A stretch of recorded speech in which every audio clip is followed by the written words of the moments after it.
zones safer and more efficient in the event of an emergency. This new tool is called Zone Haven, and we need you to know your zone.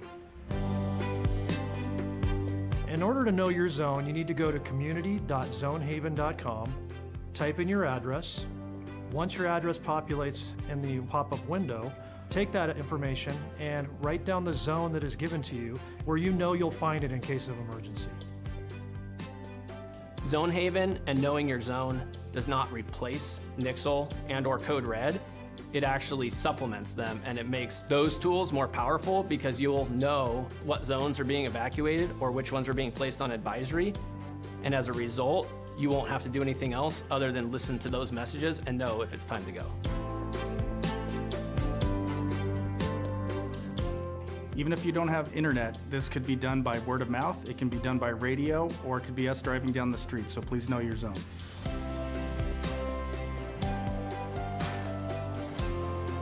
From Truckee to Lake of the Pines, from Chicago Park to Spenceville, every single square mile of Nevada County has a zone. And having a zone that you know for your neighborhood is going to help you save time to be able to evacuate and keep you and your family safe.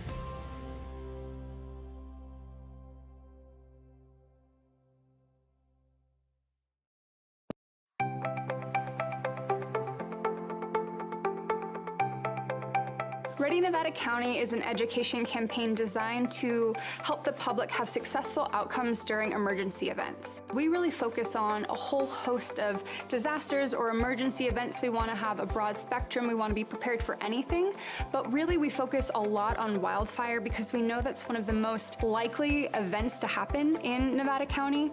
Ready, Set, Go is really built around the wildfire premise to prepare residents to be ready before an event, to move into the set posture when there's a red flag or a fire is near you, and then to go when it's time to go. Essentially, in its simplest form, it's a three-tiered community emergency preparedness plan.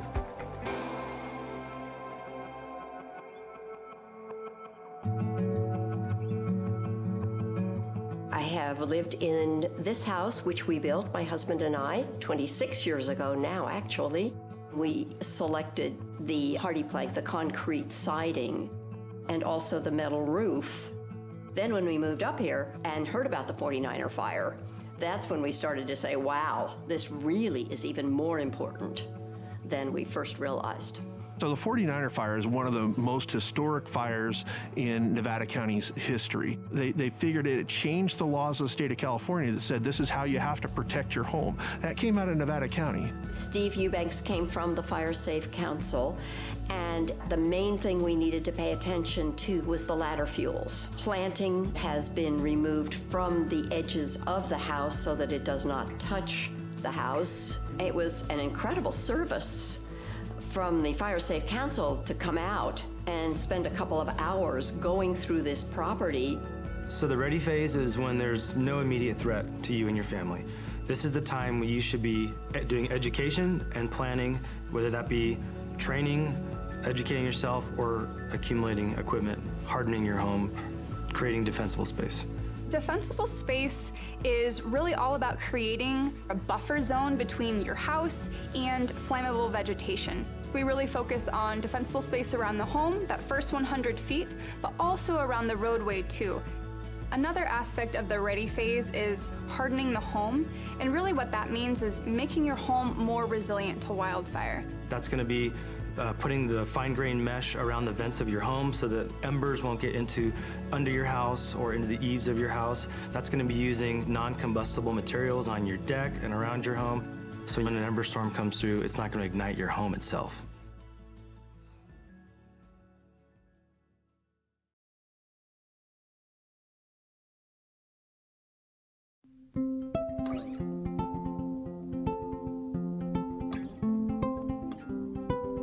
I currently live here in Grass Valley with my parents. All of us have sleep apnea, so we all have CPAP machines that require power in order to run. I also use a nebulizer, and that's used to disperse medication that I need to get myself breathing again. When we have safety shutoffs. Well, good afternoon. I'm Terry McAteer, the chair here today for the Planning Commission. I'd like to introduce to my right Commissioner Foley, and to my left Commissioner Garst, and we'll call this meeting to order. And we'll begin with the Pledge of Allegiance. And former Supervisor Schofield, would you mind leading us, please?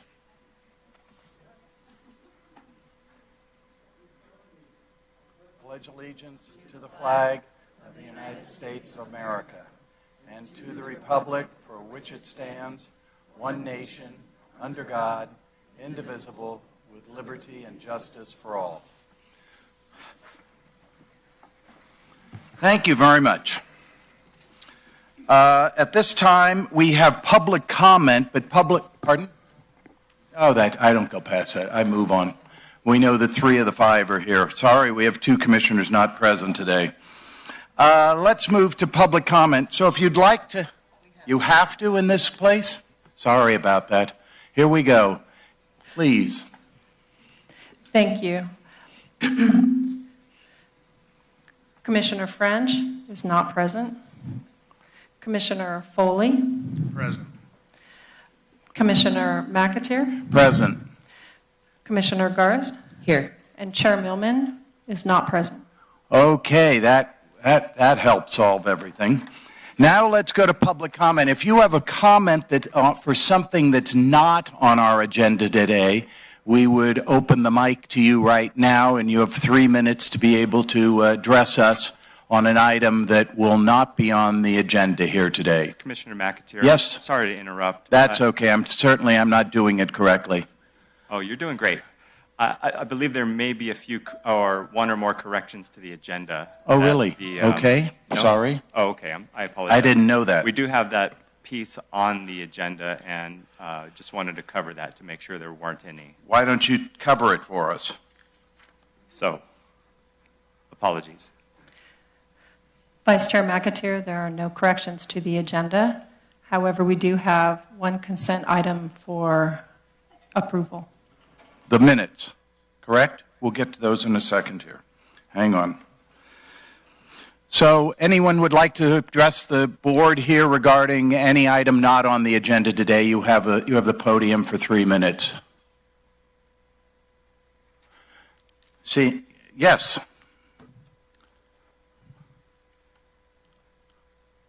Oh, hello, Matthew. You're on. Yes, sir.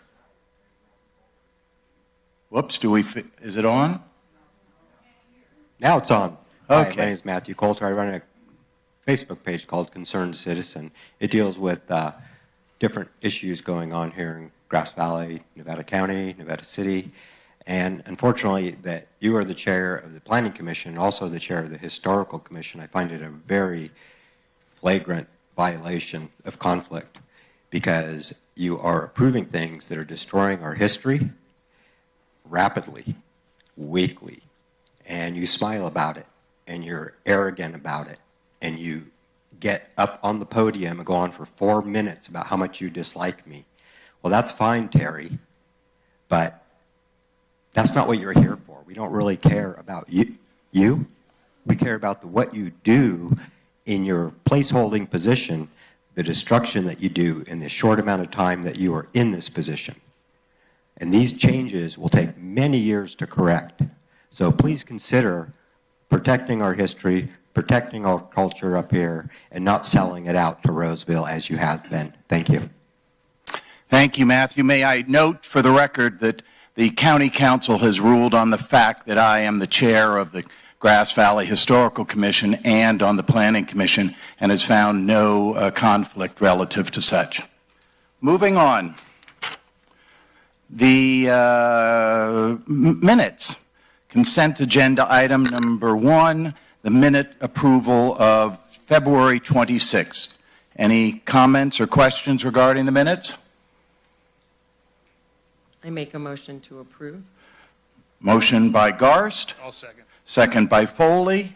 Roll call. Your vote, Commissioner Foley. Aye. Commissioner Garst. Aye. And Vice Chair McAteer. Aye. Thank you. Thank you. So now it's time for a public hearing on this proposed general plan amendment to change the existing estate and neighborhood commercial land use designation to a business park designation. Zoning district map amendment to change the existing zoning from neighborhood commercial and residential agricultural to business park. Site performance combining, comprehensive master plan and development permit for a proposed residential and light industrial mixed-use development to include 3 two-story buildings, each with 5 residential units and 3 light industrial units, and to permit the existing Sereno's Bloody Mary mix business being operated from the existing single-family residence. Tentative parcel map to create 4 lots ranging from 0.43 acres to 1.84 acres in size. Management plan to allow for the removal of 1 landmark oak tree on the project site, conditional use permit for the proposed comprehensive master plan and proposed residential use, and petition for exception to road standards to reduce the right-of-way width required by A1 standard drawing for Hobart Lane from 50 feet to 30 feet. The location of this project is 12647 State Highway 174, approximately 0.7 of a mile west of Brunswick Road. And at this point, what we're going to do is we're going to hear from our staff. So how this works, ladies and gentlemen, we'll hear from our staff first to present the project, and then we will hear from you, the public, after that, and also from the applicant. So at this time, I'd like to turn it over to Mr. Geiger to give us an overview of this project. Good afternoon, Commissioner Steve Geiger, Senior Planner with the Planning Department.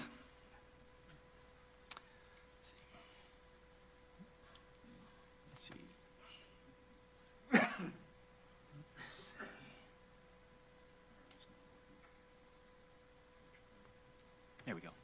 Sorry about that, a little technical difficulty there. So this project, as mentioned, is located at 12647 State Highway 174.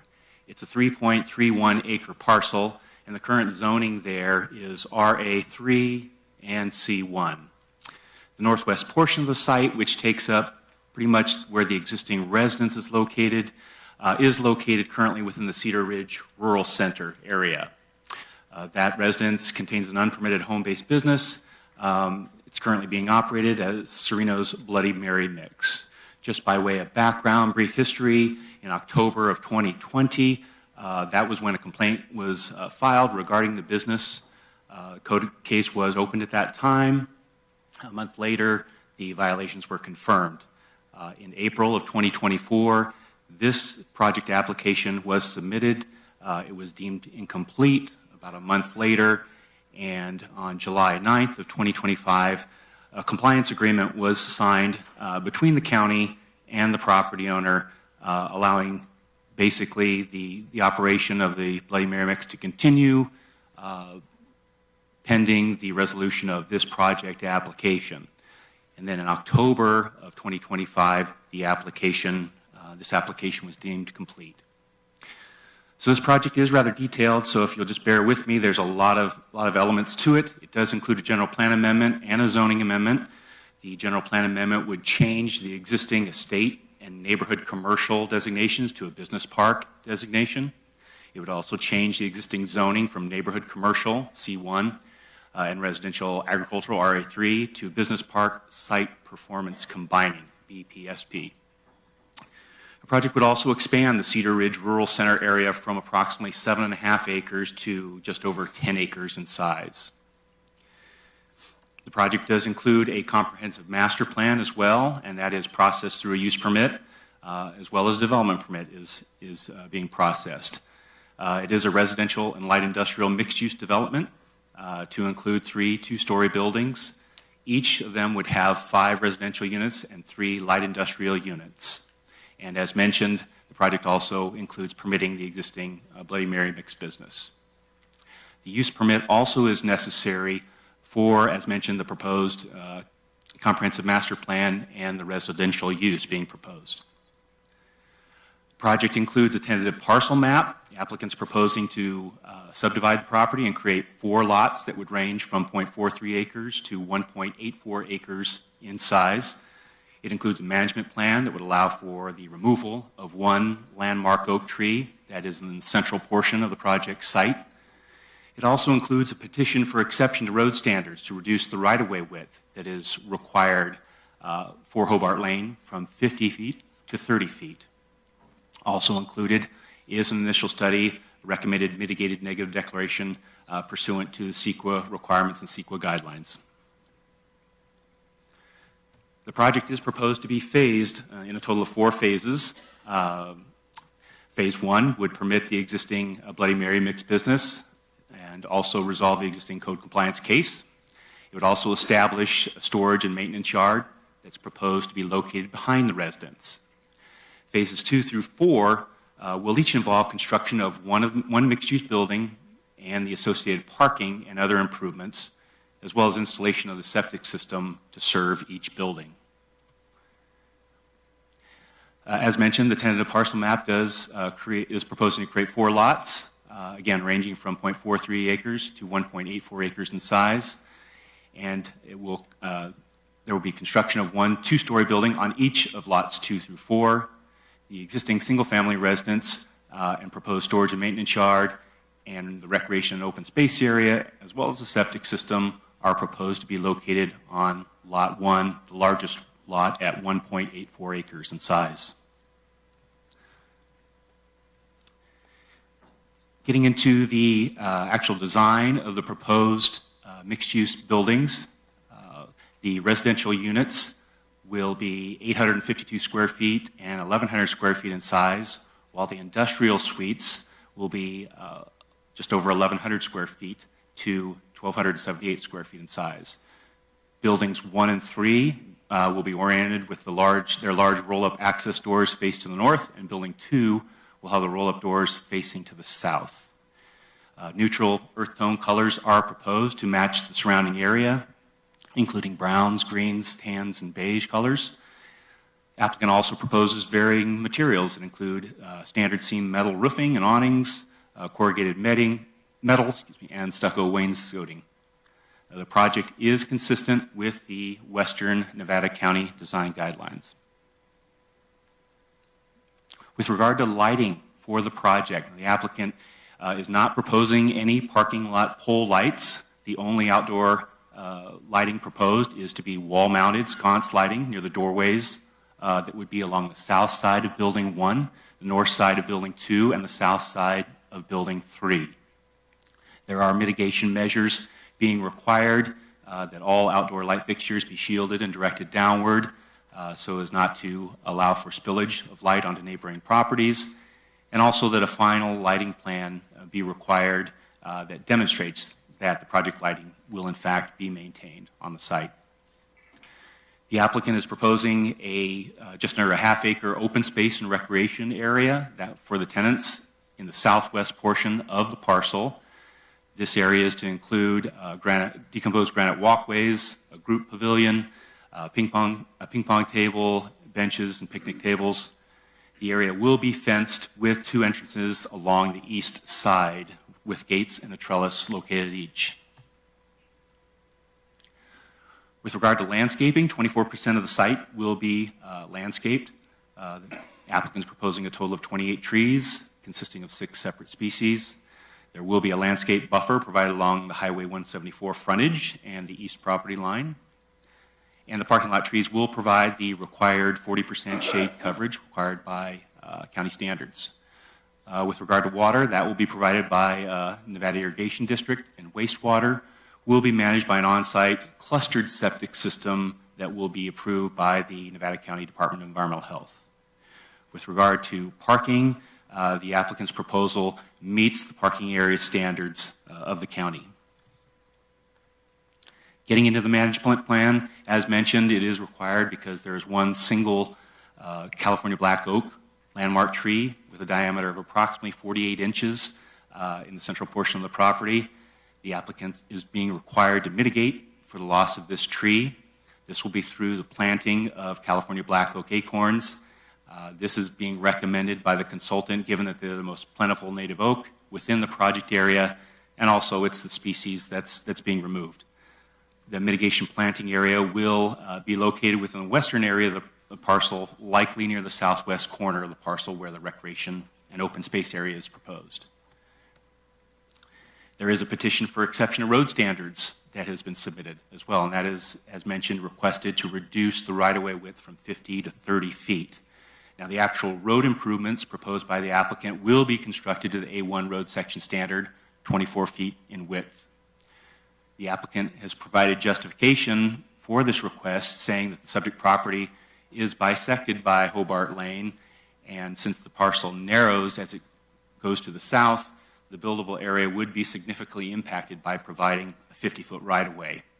Also, the granting of the exception allows the property owner to develop at the density that is allowed by law without compromising safe road standards. The county fire marshal and the county engineer have reviewed the request, and they are recommending approval with the condition added requiring 2 additional strip easements be created upon recordation of the parcel map, and that would be a 5-foot wide strip easement on the easterly side of Hobart Lane and a 15-foot wide strip easement on the westerly side. There was an environmental review prepared for this project, and there was a public review period in accordance with SEQA requirements, a 30-day public review, and that ran from February 6th to March 9th. There were no substantial revisions needed that required circulation pursuant to SEQA and the guidelines. And as you can see up there noted, there are a number of mitigation measures being proposed in such areas as aesthetics, biological resources, noise, and transportation.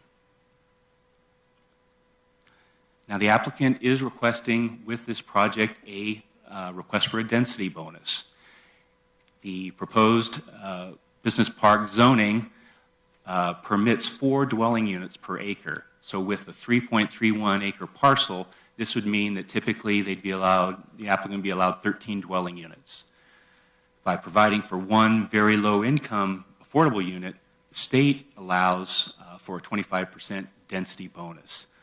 So this increases the maximum number of allowed residential units from 13 to 16 in order to accommodate the applicant's proposal.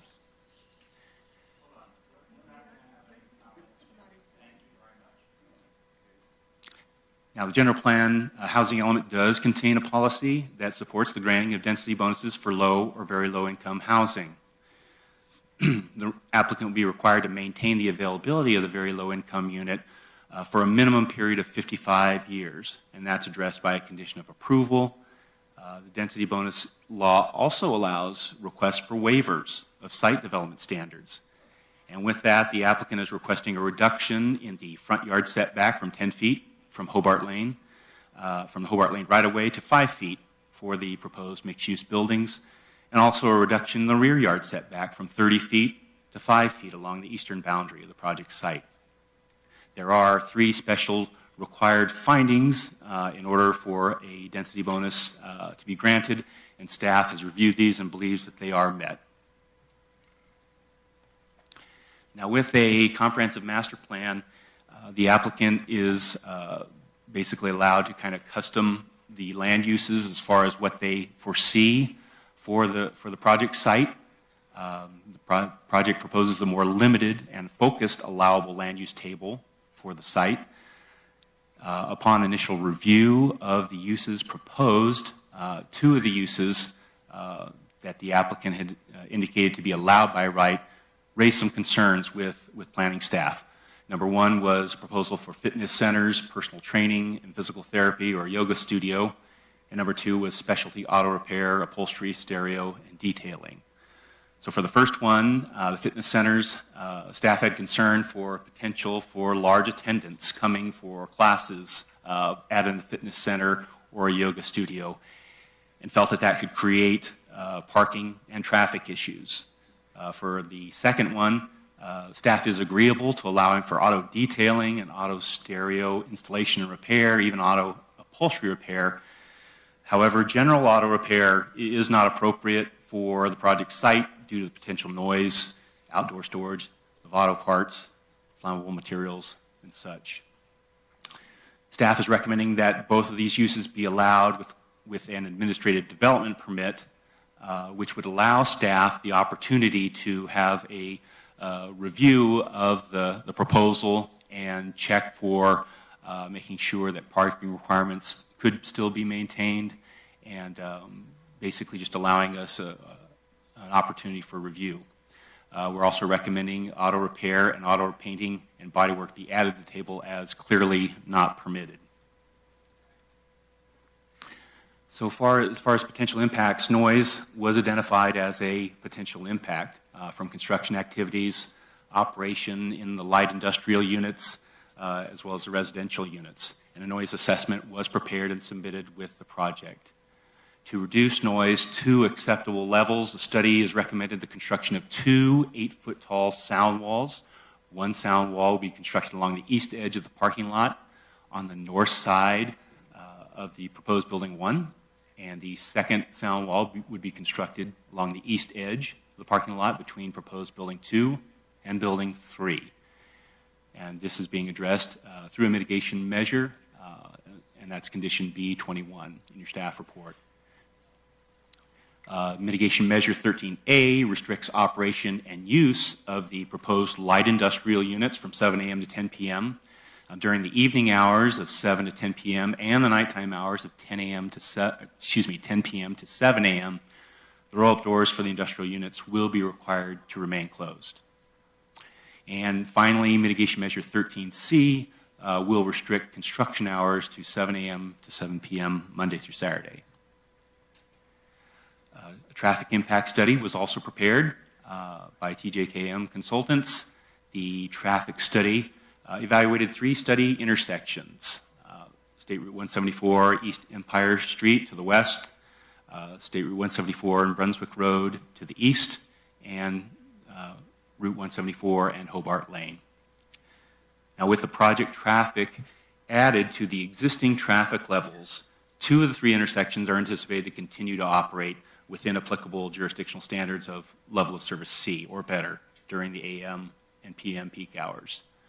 The intersection of 174 in Brunswick, which is currently at a level of service D, would continue to operate at that level of service D, but would not degrade further. So it is consistent with the general plan policy LU-4.11. The project was circulated to Caltrans as well, being on a state highway, and Caltrans recommended that the center 2-way left turn lane on the highway be widened and extended approximately 100 feet in front of the subject property to the west to improve safety and operations. So that is being required as mitigation measure 17A. Now, staff would like to note that the project does request multiple exceptions and waivers of the county's development standards to allow construction of the proposed mixed-use buildings and the subdivision of the parcel. And as mentioned, these include the residential density bonus, the reduced front and rear yard setbacks for the area to allow for area needed for the construction. 3 proposed parcels will be smaller than the standard 1.5 acre minimum parcel size, and 2 will have less road frontage than the standard 150 feet. And the petition for exceptions to road standards for the reduction of right-of-way for Hobart Lane. Planning staff did meet with the applicant early on in the application process and suggested that the applicant consider reducing the project's overall size and proposed density in order to promote a better compatibility with the development and neighboring residences and the rural nature of the site and the surrounding area. The applicant has chosen to not make any significant changes and is pursuing the size and density of the original project proposal. There are concerns about proposed project density and its compatibility with the surrounding area. Those have been raised by neighboring residences and other members of the public in the comments received regarding the project, and that's included in your staff report as attachment D, as well as the additional public comments that came in subsequent to the staff report being distributed, and that was handed out to you in your memorandum today. Would like to just point out that there is a general plan policy 1.36 that lists 10% as a desirable ratio of business park uses in relation to total area for a rural center. Now, with the applicant's proposal, the resulting percentage amount of business park within the rural center will be at 32.8%. Now, the policy 1.36 does also state that these actual ratios of land use in each rural center may be varied in order to reflect its particular needs and its character. So staff is recommending that the Commission forward a recommendation to the Board of Supervisors to adopt a mitigated negative declaration, including the mitigation monitoring and reporting program, as well as a recommendation to approve the entitlements, including the legislative actions, as well as the entitlement actions as stated in your staff report. This concludes my presentation at this point, unless there's any questions. Thank you, Steve, very much. So does anyone have any clarifying questions that they'd like answered at this time? I have a quick question about the policy 1.3.6 for the 10% desirable ratio of a business park in a rural center. What is the current percentage of business park area within the Cedar Ridge rural neighborhood at this time? Yeah, 0 right now. There is no existing business park. So let's continue on that because, I need a little help in understanding what the Cedar Ridge, help me, Steve. Yep. Rural center means in terms of the general plan. So yeah, this is the map that's in your staff report. So the county has our rural areas. We have community regions. We also have these rural centers, which are smaller, much smaller areas than community areas, and are identified as areas of established, perhaps some commercial, some residential sort of areas that kind of function, kind of have their own unique independent character. And with that, the applicant is proposing his parcel, as mentioned before, the northwest portion of it, about 0.7 acres, is currently within the Cedar Ridge Rural Center, and he's asking to include his entire property into that existing area, which will increase it from 7.5 acres to just over 10 acres in size. So everything in there is zoned something, currently something other than residential? Other than business park. So it's all, no, I'm sorry. Everything in the gray there is zoned something other than residential.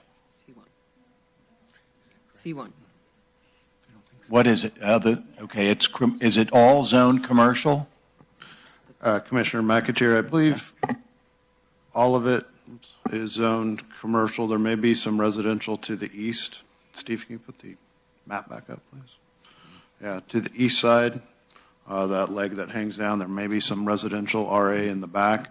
Everything along Highway 174, including the post office, the convenience store, the gas station, and the little shopping building there. Those are all C1.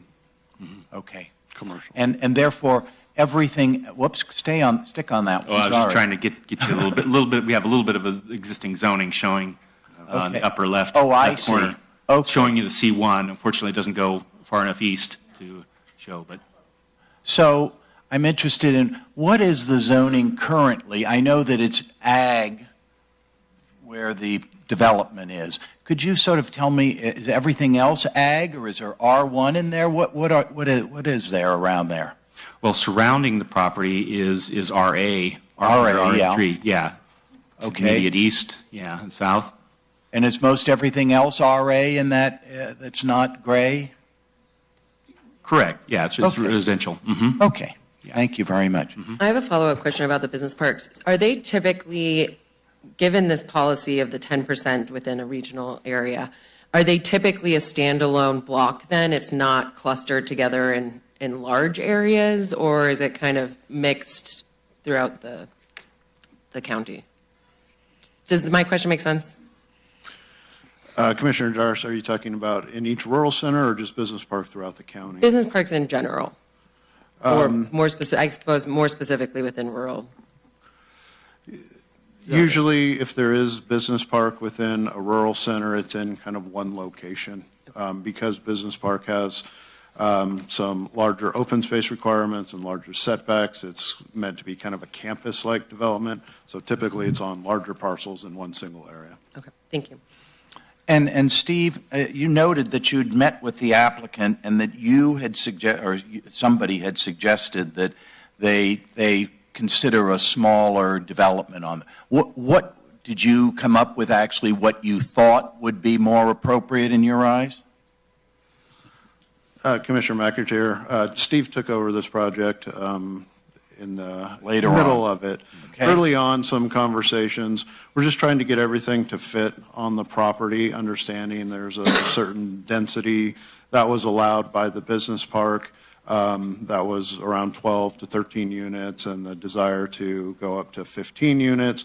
So we discussed a number of possibilities in reducing of the overall density, potentially moving the buildings a little bit more to the west, to the center location.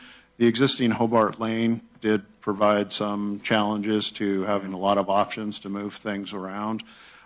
So over the course of developing and working with the applicant's team, coming up with the sound wall as well as the bonus density, everything was able to fit within the property as it's being currently proposed. There is an exception for the road widths. But those were some of the initial comments of trying to just make everything fit on property. Okay, thank you. This is Mr. Foss. He's the planning director for the County of Nevada. Okay? I have some more questions about sure. the density. So the density bonus law for the very low income unit, is that state-driven? It is, yes. It is state-driven, and actually the county does have an ordinance as well that addresses it also. Okay. And those are aligned, I assume? Yes. Okay. And there are limitations as to the number of waivers that a single project can take for a single low-income unit? Yes, there are limits. I mean, the applicant couldn't come in here asking for certainly 5 or 6 different ones. He's asked basically for the setback waiver, which certainly the law allows for that. Can you specify exactly what the required setbacks are and what they're being reduced to? It was hard to tell from this reduced site plans. Let's get back to, right, so, I know it's hard to see, but here's the outline of the building here. And basically this being Hobart Lane here, this functions as the front yard for these lots to be created. Applicants requesting a reduction from 30 feet to 5 foot from the right-of-way, this property line, as well as a reduction from the east property line, again, from 30 feet down to 5 feet. Thank you. And is there a fence or anything along that Hobart Lane area that would be going up, or it's difficult to tell? So this is a photo submitted by the applicant looking south down Hobart Lane. So to the right, you have the residence, single-family residence be to your right as well, and then obviously to the left would be the proposed area for the mixed-use buildings. Right, but on that left area, there is no fencing there that would be going in there. Is that correct? Correct, yes. Okay. I want to note for the audience's sake, since I found out that all 3 commissioners have visited the site and had a tour of the site. So please understand we're absolutely fully aware of the area that we're chatting about today. Okay. Anything, John? I just had one quick one. In the phases as the project goes along and a potential tenant comes into that commercial space in the light industrial areas, I think you mentioned that tenant would then, it's not just a lease agreement with the applicant, it would be, they'd actually have to go through an administrative development permit process themselves as an individual business? Okay, so you're asking if somebody wanting to come in with one of those particular Potential uses? tenant would have to come in to the county and get an administrative development permit? Correct, yes. Yes. And then they would, For one of those uses that we've identified, a development permit. Only those two little bit more intensive uses, the yoga studio, fitness studio, or the auto repair. All the other things that you're seeing on the list with the A are administratively approved, so there's no, it would be tenant improvements, like building permits at best, but no other planning permits required. Right. and then for those ones that might be higher intensity, then you would put additional mitigation efforts on the applicant to take care of that themselves before they would operate? Right, we would review the proposal and how the business may operate and may necessitate some more parking areas or some identification of hours of operation. We'd take a look at just making sure it kind of fits in with the overall comprehensive master plan that should it be approved with this project. How is that documented within the land use code, given that this is differentiates from the general zoning allowances for a business park? What was the beginning part of that question? How would that restriction for this specific properties, cluster of properties, be documented within the land use code to flag for future prospective tenants that this site is more restrictive than the general zoning allowances for a business park property? I would imagine through CC&Rs with the property. The comprehensive master plan dictates what can be allowed in there, and so that would be a disclosure item for prospective tenants of the property. So that would be on the parcel map itself? Yes. Okay, got it. Thank you. Okay, so let me explain the next process. We're going to hear from the applicant if they would like to chat with the commission. We're going to hear from the applicant, and as soon as they're done, we will then open the podium up for you to give a 3-minute chat with us. And if you're representing an organization, you're allowed 5 minutes for presentation. So right now, we're going to hear from the applicant. Good afternoon. My name is Theo Goodman, Senior Planner with Millennium Planning and Engineering, and I'm the applicant's representative. We do have a presentation for you today, and because staff's presentation was so thorough, we'll be able to keep this one very brief. Go ahead and click Enable on that. Are you able to go back? Is there a slide? Are you able to go back and click Enable on that one prompt?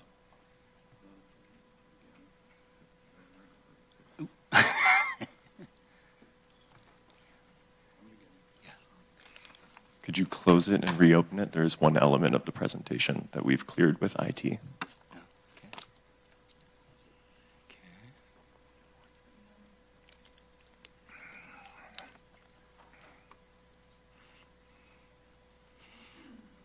Enable content. Thank you.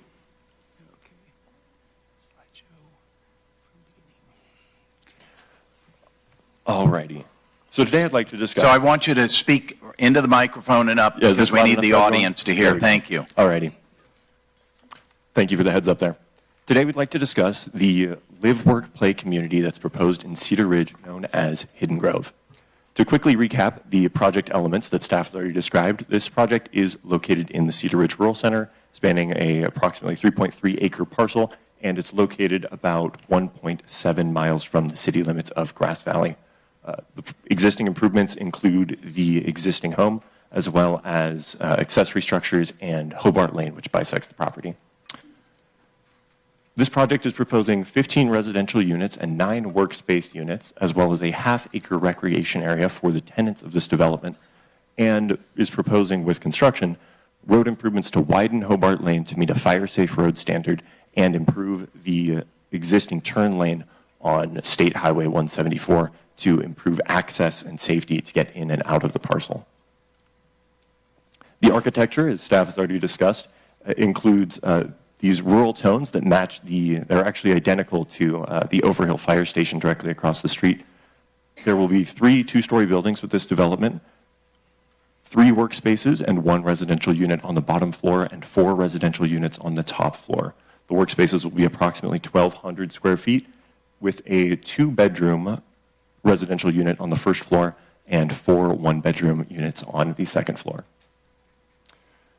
Expanding on the conversation that was going with the allowable land uses, the intention for this development obviously is to include these residential units, but the priority is to make sure that they're compatible with the light industrial units, and the onus of that falls onto the uses within the light industries. The priority is to make sure that the residential quality of life is sustained, and with someone living directly above one of these light industrial units, naturally, the uses would have to be compatible with someone living there full time. So the light industrial units, to give some context as to what those uses would actually look like, the intention here is really leaning on the light element of industrial. This includes small-scale manufacturing and assembly. You could think of engraving services, someone that has a custom sign company and they're just starting up and need a small space to work in. Additionally, workshops. This could be wood shops or jewelers, someone with specialized equipment that is low volume and is able to work with those roll-up doors closed to make custom products. And storage. And I'd like to expand on what storage actually means. This wouldn't be just a storage unit for someone's private goods.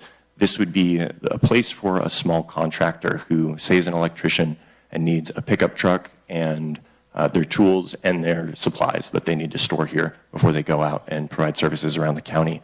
Additionally, this could be for someone that has an online storefront. Say they do custom clothing and they need a place to do their screen printing and store their inventory before they pack things up and ship them to their online customers.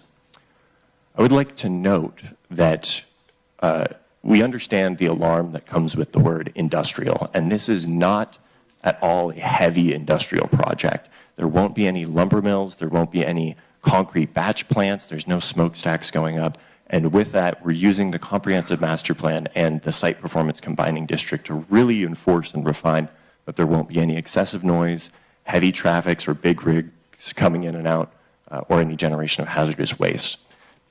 An extension of that also is the types of commercial activities are not going to be retail-oriented.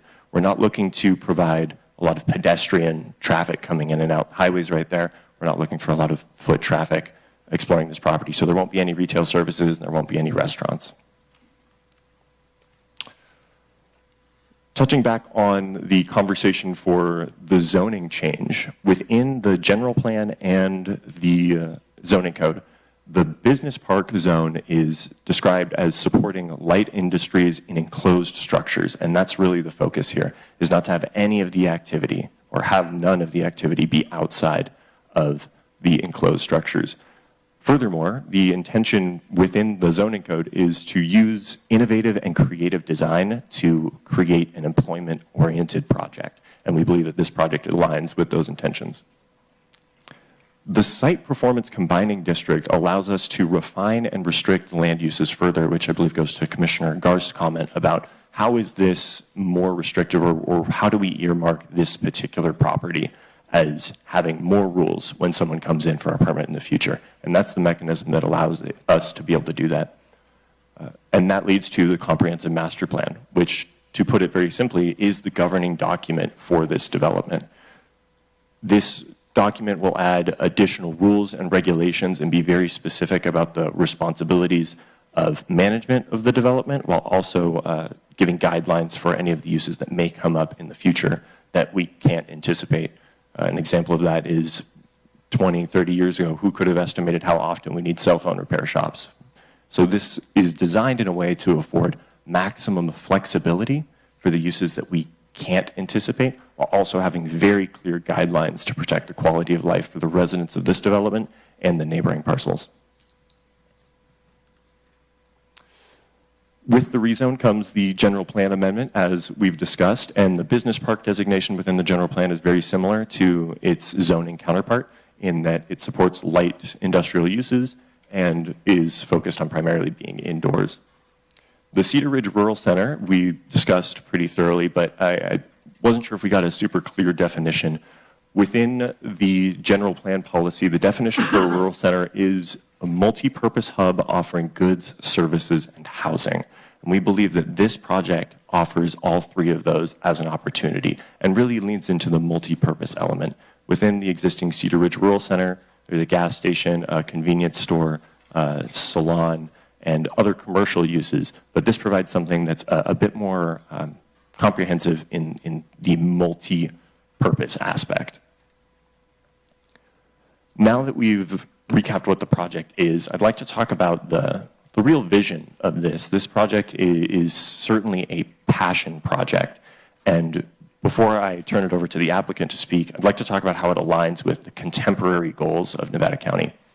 Currently, the Board of Supervisors has a list of priority objectives, and 3 of those are housing, recreation, and economic development. And we believe that this project aligns very closely with all 3 of these, but especially the last one. In this year's letter from the chair, Lisa Swarthout titled the letter, "Small Businesses Are the Backbone of Nevada County." And this project has that as its primary goal, is to provide resources that allow it to support small businesses in Nevada County. Furthermore, there's more tangible actions through the Economic Development Action Plan, which very clearly lists all of its goals. And 3 of those goals are to increase economic activity, improve local business retention, and support for small businesses. And I'll let the applicant speak here in just a few minutes on how this aligns with those goals. And finally, as we've discussed with the Rural Center, this is intended to provide a mix of uses and services throughout the surrounding region. And seeing as Cedar Ridge Rural Center does not have any business park designation, we think that this brings it closer to the alignment with the Nevada County General Plan. With that, I'd like to turn it over to the applicant. Thank you. My name's Jerry Serino, and I'd like to just state one thing, that it's a misunderstanding here that Hobart Lane is narrowed. It is actually, this project will widen the existing roadway of Hobart Lane. I'd like to speak towards the passion, if you will, and the creation of this project. It wasn't created originally from an economic unit at all. It was created from my experience here in Nevada County. And I want to go through a little chronologic run here, if I may, and let you understand my thinking and bring us up to contemporary times with some of the issues that people have living here in Nevada County. And that is, I moved here in 1956, and the mines were operating. They closed that year, and we quickly moved into a recession. There were windows boarded up in Nevada City and Grass Valley, and I was one of 2 new children that were enrolled into Hennessy School, and Hennessy was busting at the brims because people had large families then. People were moving out rather than moving in. And that experience had an impact on me. 8 years later, I graduated from high school in 1964, and everyone left. I say everyone except a few that were able to stay. And jobs that were considered great jobs were an SPD clerk at SPD store and working in the different mills and different lumber yards. However, this is important. Those people that worked those jobs were able to purchase homes. And that was, they had a wonderful life here in Nevada County. They grew, raised children, and went to our schools. I left immediately after graduating, along with my friends, and I thought I would never come back. I never had plans to come back. But my culture changed as you grow, and you can imagine you mature into realizing what a wonderful place this really is. So people, through generations, have done this and come back to our community and become viable citizens. And in 1970, I came back after Korea and Vietnam and college. I came back to a community that was in a recession again, the recession of 1970. Just like all of the business people that have been here since 1950, the business community has been through 11 recessions up to current time. That's pretty resilient. And we have gone through, because of COVID, an immense change. And it's still going on, and it has affected us, every single family in Nevada County. And my goal, when I closed my business for 15 months during COVID, I sat down and thought, what is really important here in Nevada County? And one of them was bringing our children back some way. Another one was taking a look at KNCO, for example, the vital job, the vital assistance that gives us during emergencies, the information that it gives us, the kids waking up for school that are wanting to know if it's a snow day. These institutions are extremely important, but especially bringing our kids back.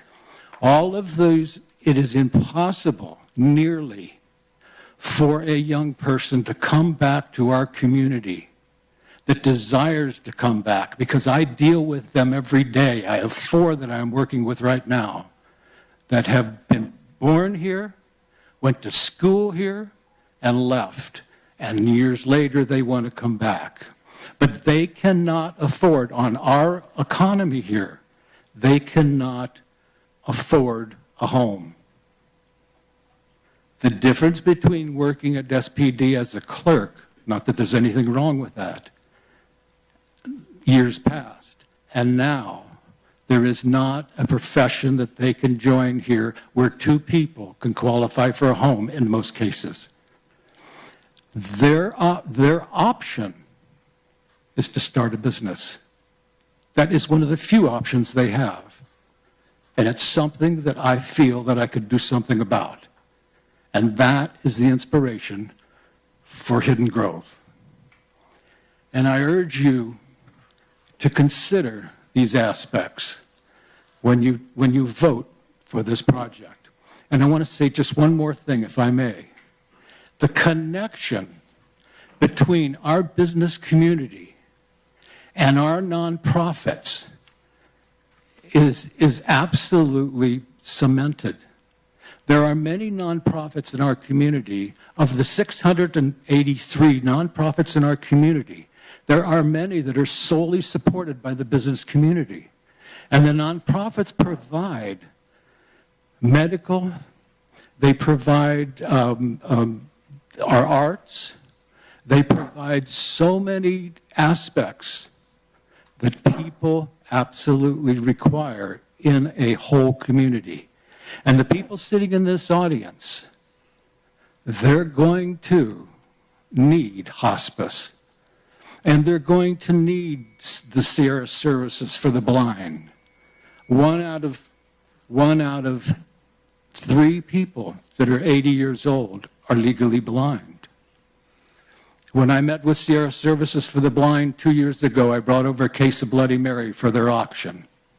And I sat down with Richard Crandall, and I asked him, what is the decrease from the business community?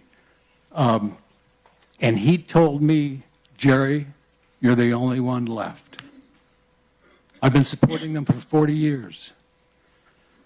And this is something that the community does not realize that is going on.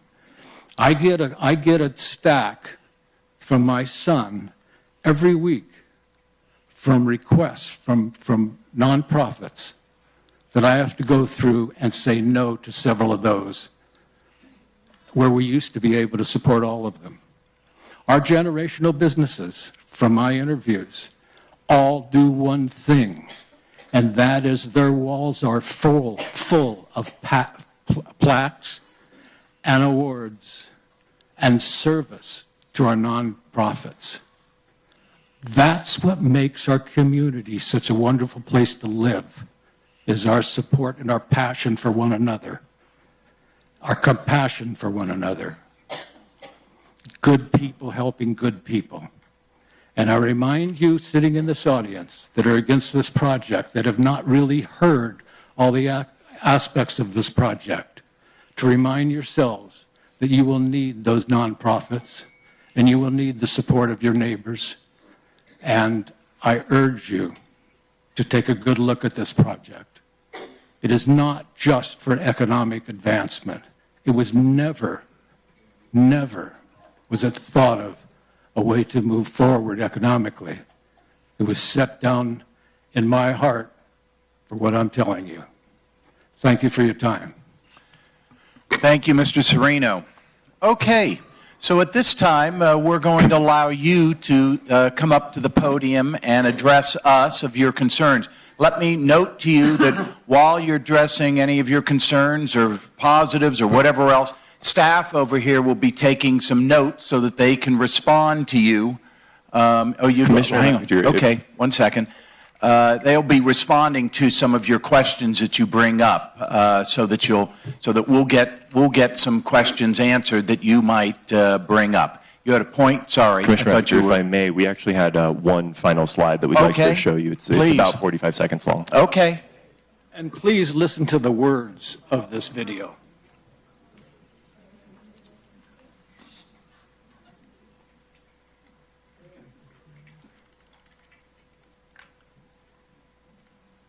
Imagine a county where elected decision makers set long-term goals and work together with the private sector to embrace those visions, take the risk, and give birth to the dream. Imagine a community where entrepreneurs of various talents can live, work, and play in one beautiful, zone-friendly location. Imagine a county where her economy is diversified and her children can stay and grow their families in that place they call home. Imagine no longer. Welcome to Hidden Grove, a live, work, play, mixed-use community where our imagination comes alive. Thank you. Thank you. Thank you. We're available to answer any questions you may have. Are there any questions from Commission at this time? John? Okay. So, ladies and gentlemen, if you'd like to approach the podium, you're going to be given 3 minutes, and there's a little timer you can see. So I appreciate keeping a level decorum here is appreciated, and we'll begin. And if you don't mind stating your name and your address, that would be great for us. Yes, good afternoon. My name is Corey. I'm at 11205 Grand Fir Court. I'm just really happy to hear the applicant mention family and business. I'm not exactly certain how families will be able to live here because of the fact that all of the proposed residential units are single bedroom only. I was also very happy, and please correct me if I'm wrong on that. I was also very happy to hear that because my family has also been here, the Weiss family, for a very long time. We have built 3 generations of taxpayers. We've built several successful businesses, and we've done it all without having to request an amendment to the general plan. So, you're going to hear lots of great arguments today about what I think is just common sense stuff, about noise, about fire, safety, evacuation, the general character of the area. I'm going to talk a bit about some of the planning perspective. Now, contrary to what you might think, I'm not as smart as I look, so I had to sit down and read the general plan. I had to sit down and read the staff report. I had to sit down and read the county code with a friend of mine who works for a planning department in another county. And frankly, he and I were both shocked that this has made it this far. I mean, if you look in page 45 of your staff's own report and slide 17 of what Mr. Geiger went over, the staff already brought up multiple concerns. All of these you'll hear again from me today right now. They report that they recommended the applicant reduce the size and the density. They reported that it has compatibility issues with neighboring homes and rural character, and the applicant refused to do any of those things, and yet still, for some reason, the staff recommended approval. It is in direct violation of County Code Section 1205090G, which says that any general plan amendment can only be approved if it is not detrimental to public health, safety, and welfare, and the site is physically suitable. This fails both of those tests, as you've already seen. Contradicts General Plan Policy 1.3.6 for rural centers. As we've already discussed, there is currently a 0% business park use in our rural center, and this is going to, well, quadruple it. It's going to infinity increase that to 32.8%, and heavily weighing against residential uses. It conflicts with general and rural character policies, policies 1.1.2 and 1.3.1, which require growth in a rural region to remain consistent with an open and rural lifestyle. It relies heavily on mitigations. This entire site is just completely unsuitable for this application, and your staff knows it. Anyway, all I want to say is that the general plan is paid for by our tax dollars.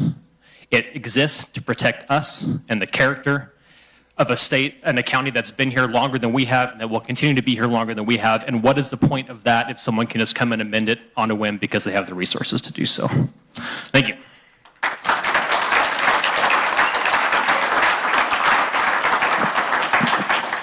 Thank you, Corey. Hello, my name is Mark Hughes. I live 29085 State Highway 49. In the last several years, I've attended the Economic Resource Council's Economic Summit. And what I've heard consistently over the last 4 or 5 years is Grass Valley, or Nevada County, is a wonderful place, but we're failing horribly with workforce housing.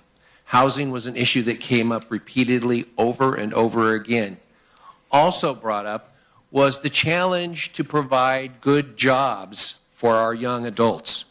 Now, this affected me personally when my own son was unable to buy a home or even generate a business here in Nevada County and left the area to an area that was more affordable for him to live and with greater opportunities for employment. Now, I can't speak specifically to the details of this project, but I can say that I think it's important that we take the lead from these leading economists that have said to us and suggested to us year after year after year, we need to address affordable housing. This project provides affordable housing.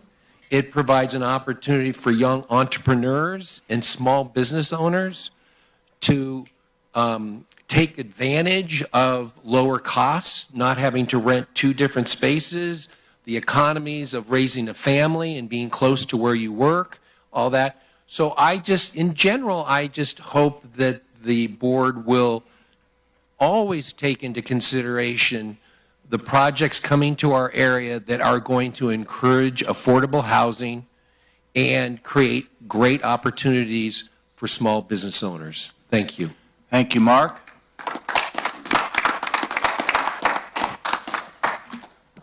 Okay, my name is Lori Oberholzer. I'll take my 5 minutes because I'm representing Community Environmental Advocate, CEA. You might know us as the No Mine Group, but we also advocate for quality land use planning in the county. I also happen to be a city and environmental planning consultant, and one of the coolest things I've done as a city planner was I sat on the resolution committee when the general plan was prepared. And people were arguing about this and that committee worked week after week after week, and our job was to resolve a number of these boundary issues, all of the rural center lines and that you see on the map. So a lot of work went into creating this line. I just want to let you know that.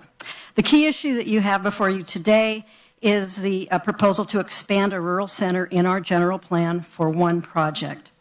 And our group would like to ask the commission to please discuss the core of that general issue before you talk about the details today. There is no need to discuss the details if that question is not answered first. The general plan philosophy, which established the community region, the rural region, and the rural place theme of the general plan, is a big deal.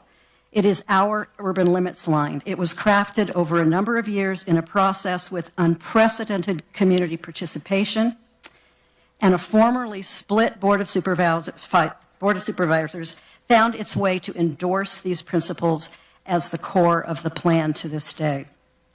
It's short and simple. And one of the intents of the rural place delineation was very simple also, to preserve the character of the rural area to prevent the partial suburbanization of rural areas.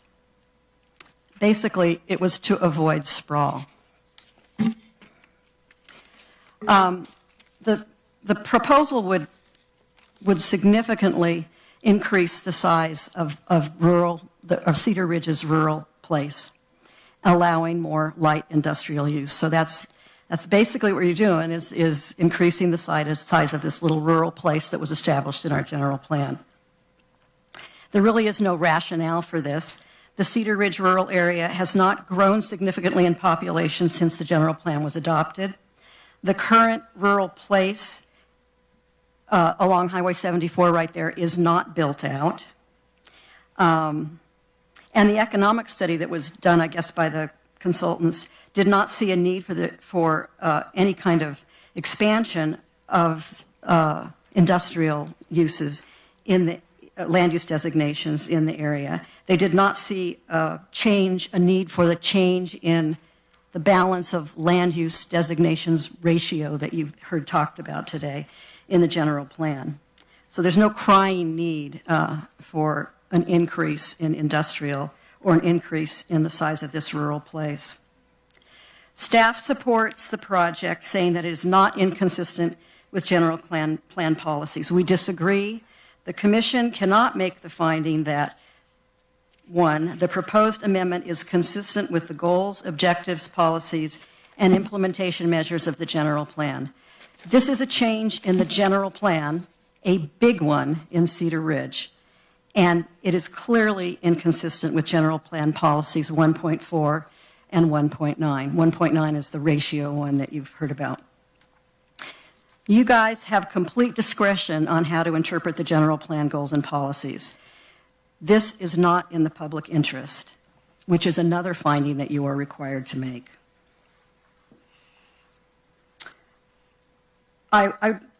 In closing, I'd like you to think about this. People really remember those terms: community region, rural place. That's what our general plan is all about. People actually remember those words.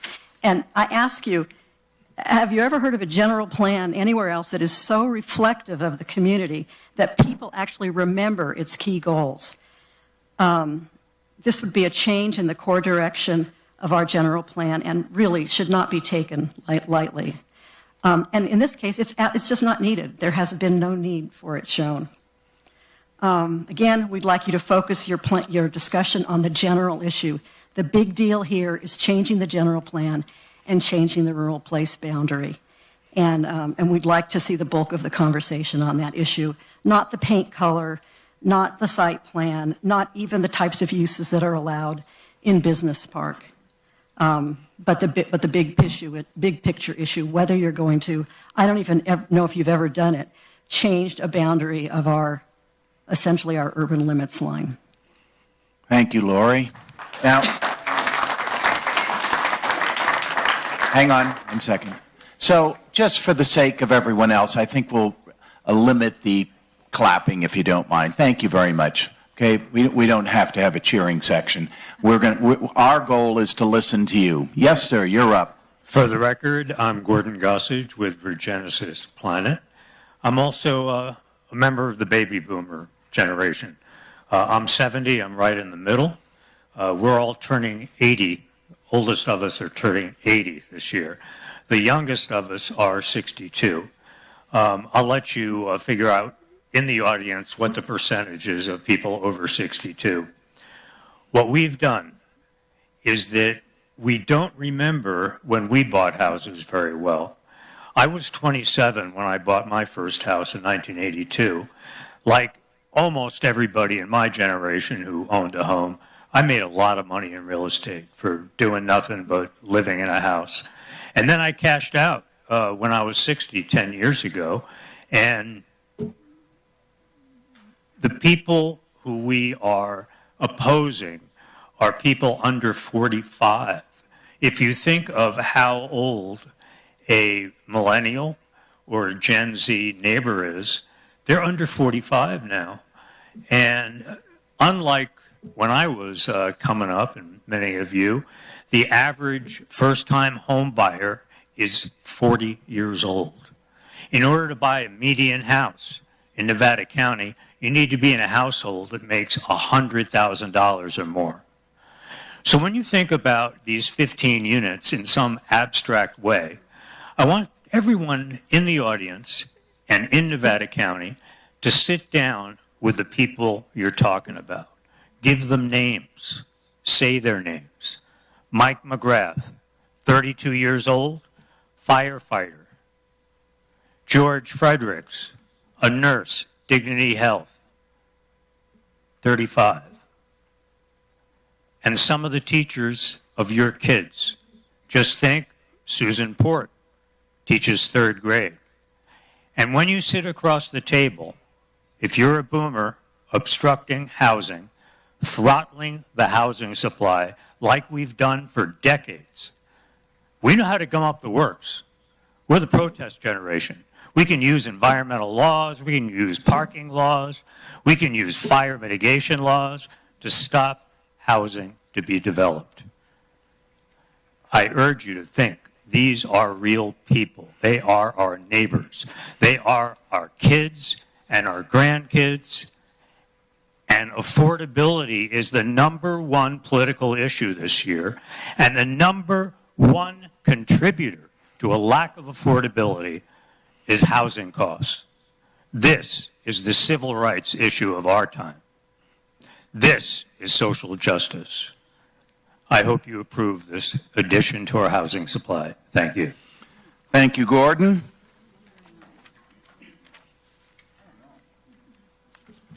Good afternoon. My name is John Vaughn. I am here in opposition to the Hidden Grove project. I live in District 3 on Lower Colfax Road, just below the project site. I've been in Nevada County since 1967. There are several issues worth noting. Zoning exists for good reasons. Your predecessors and many of the planning department predecessors spent countless hours working with the community to agree on a general plan and the associated zoning designations. Spot zoning to accommodate a commercial project in a residential neighborhood should be a huge problem, which occurs rarely, if ever. Follow the general plan. Direct higher intensity development to existing appropriately zoned locations.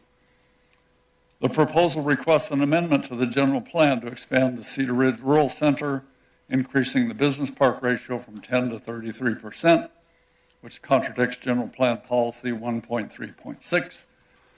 Amendments to the general plan should require as much time for study and community input as was included when the general plan was developed. There's lots of discussion in the county and cities regarding the need for housing. I believe the issue is not housing, but affordable housing. All development projects should be required to provide some affordable housing units. Only one of the 15 apartments has been designated as affordable housing. There are no apartments in phase 1, no definition of when this affordable housing unit will be developed. The project phasing language says phases 2, 3, and 4 may never be built. Why are you considering an exception, reducing road right-of-way and building setback standards? With all the focus on emergency ingress and egress, what justifies narrowing the one outlet road for this community? Again, these standards exist for good reasons. And finally, all the neighbors purchase their homes and property based on existing zoning. Allowing the commercial development will have a negative impact on their property values. The neighbors are not in opposition for NIMBY reasons, but to protect the single largest investment they have. Please vote no on the Hidden Grove project. Thank you. Thank you, John.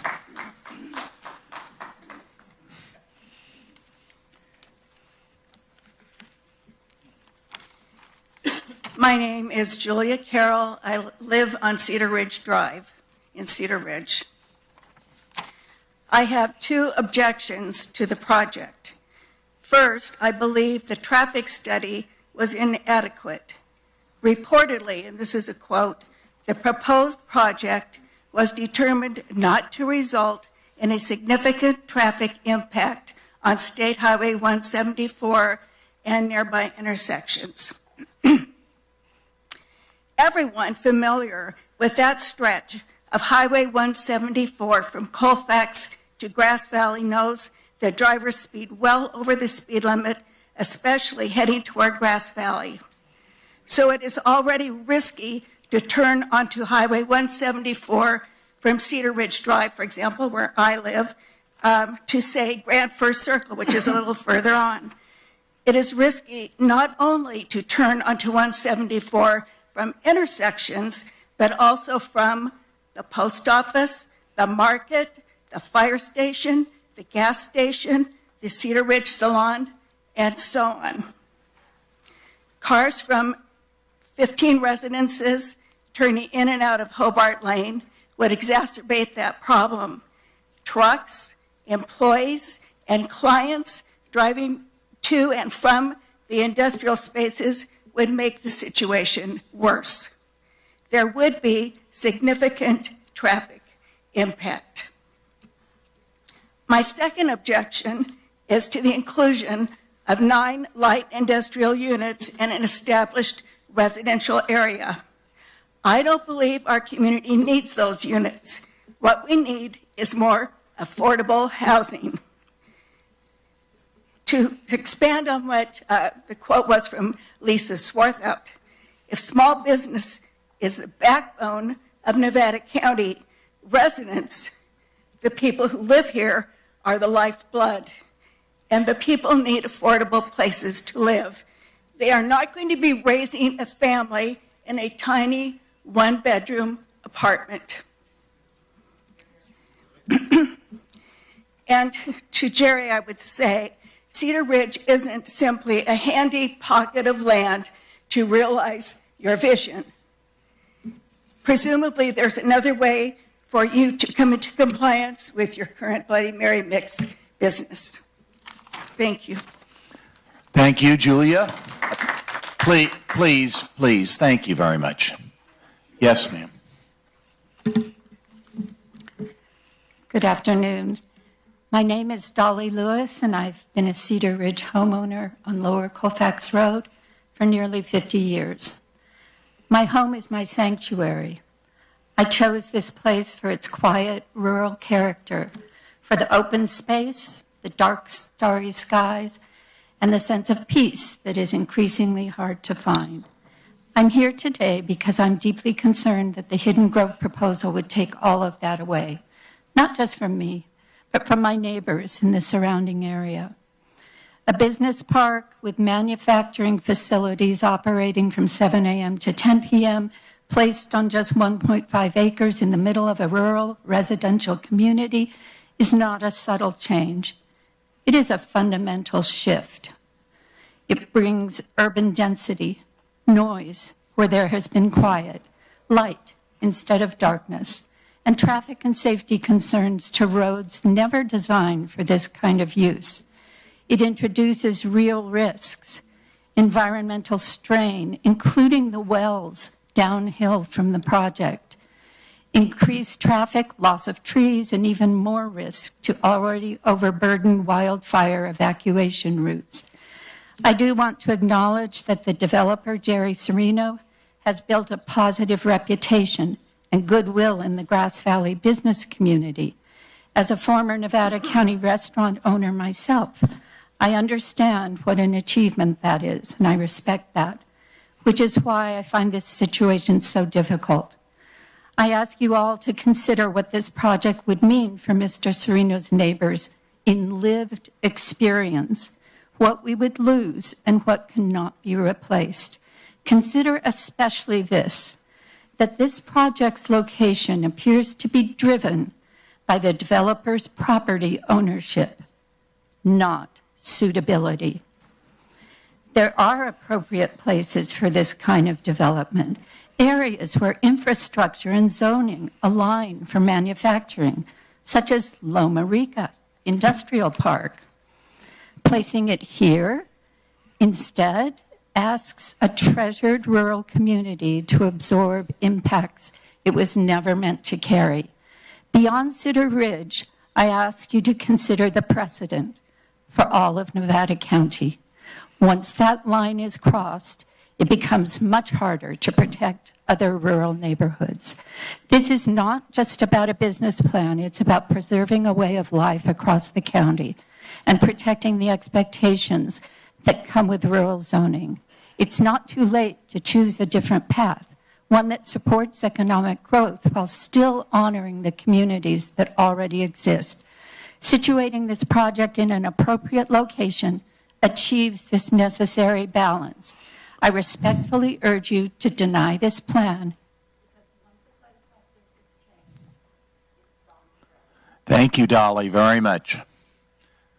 Thank you for opening the doors and getting some oxygen in here, too. Yes, ma'am. Whoops, we'll get that on. Okay. There you go, Anita. Thank you. I'm Anita Daniels. I live in rural Grass Valley. I've lived here since 1954. My husband and I were married in 63. We bought our first home in 65 in Nevada County. That wouldn't happen today.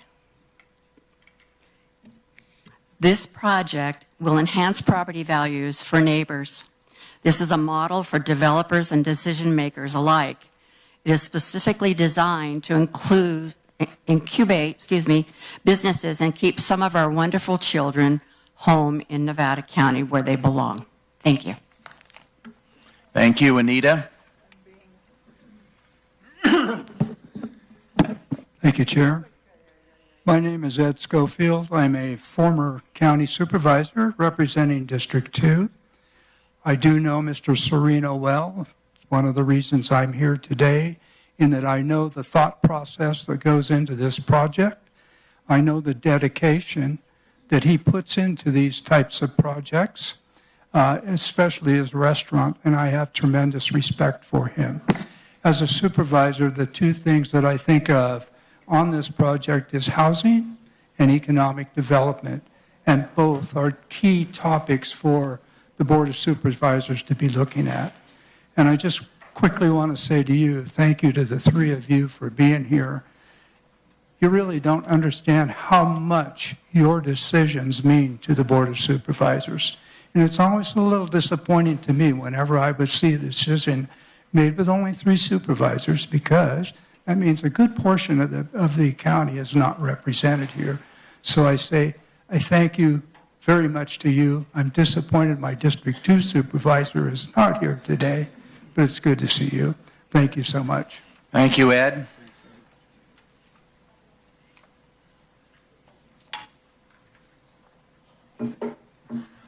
I'm the wrong person here.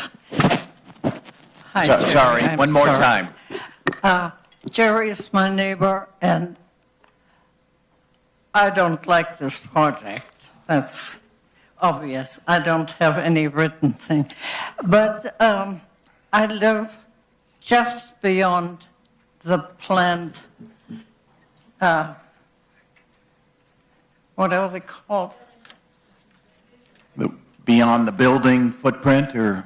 The Hidden Grove Okay. project. Okay. It's a personal thing, really. It's not very much fun to get on that road that is our road out to the highway to get 3 buildings there.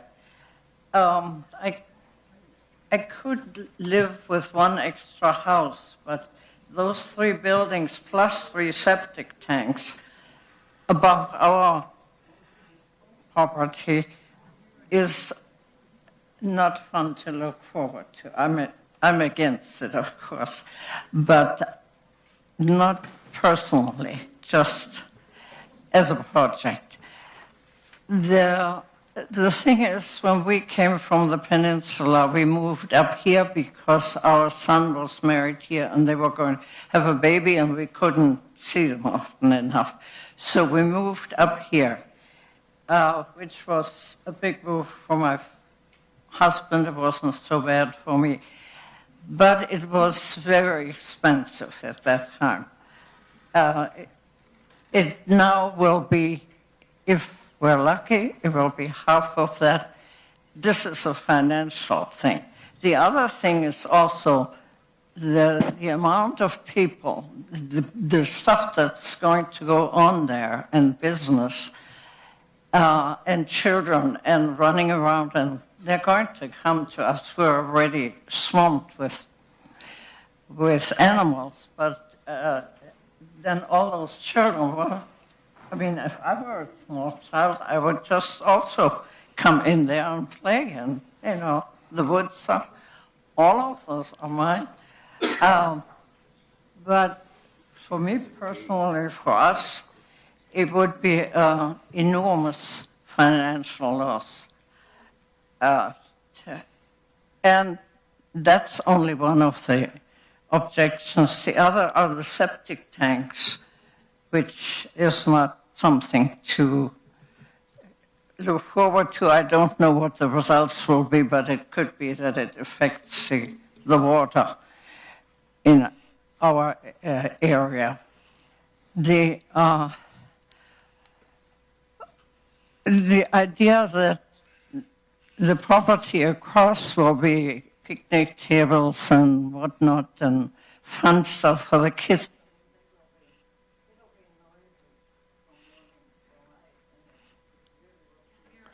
So thank you for your input, okay? Your 3 minutes are up. Thank you, dear. Not at all. Not at all. Next, please.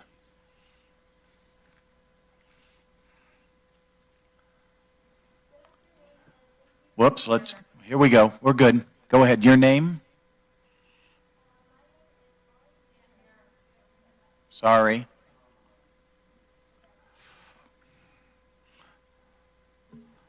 There you go. Good afternoon, and thank you for the opportunity to speak. My name is Molly Peterson, and I'm speaking today on behalf of the Peterson family in opposition to the proposed Hidden Grove Light Industrial Business Park.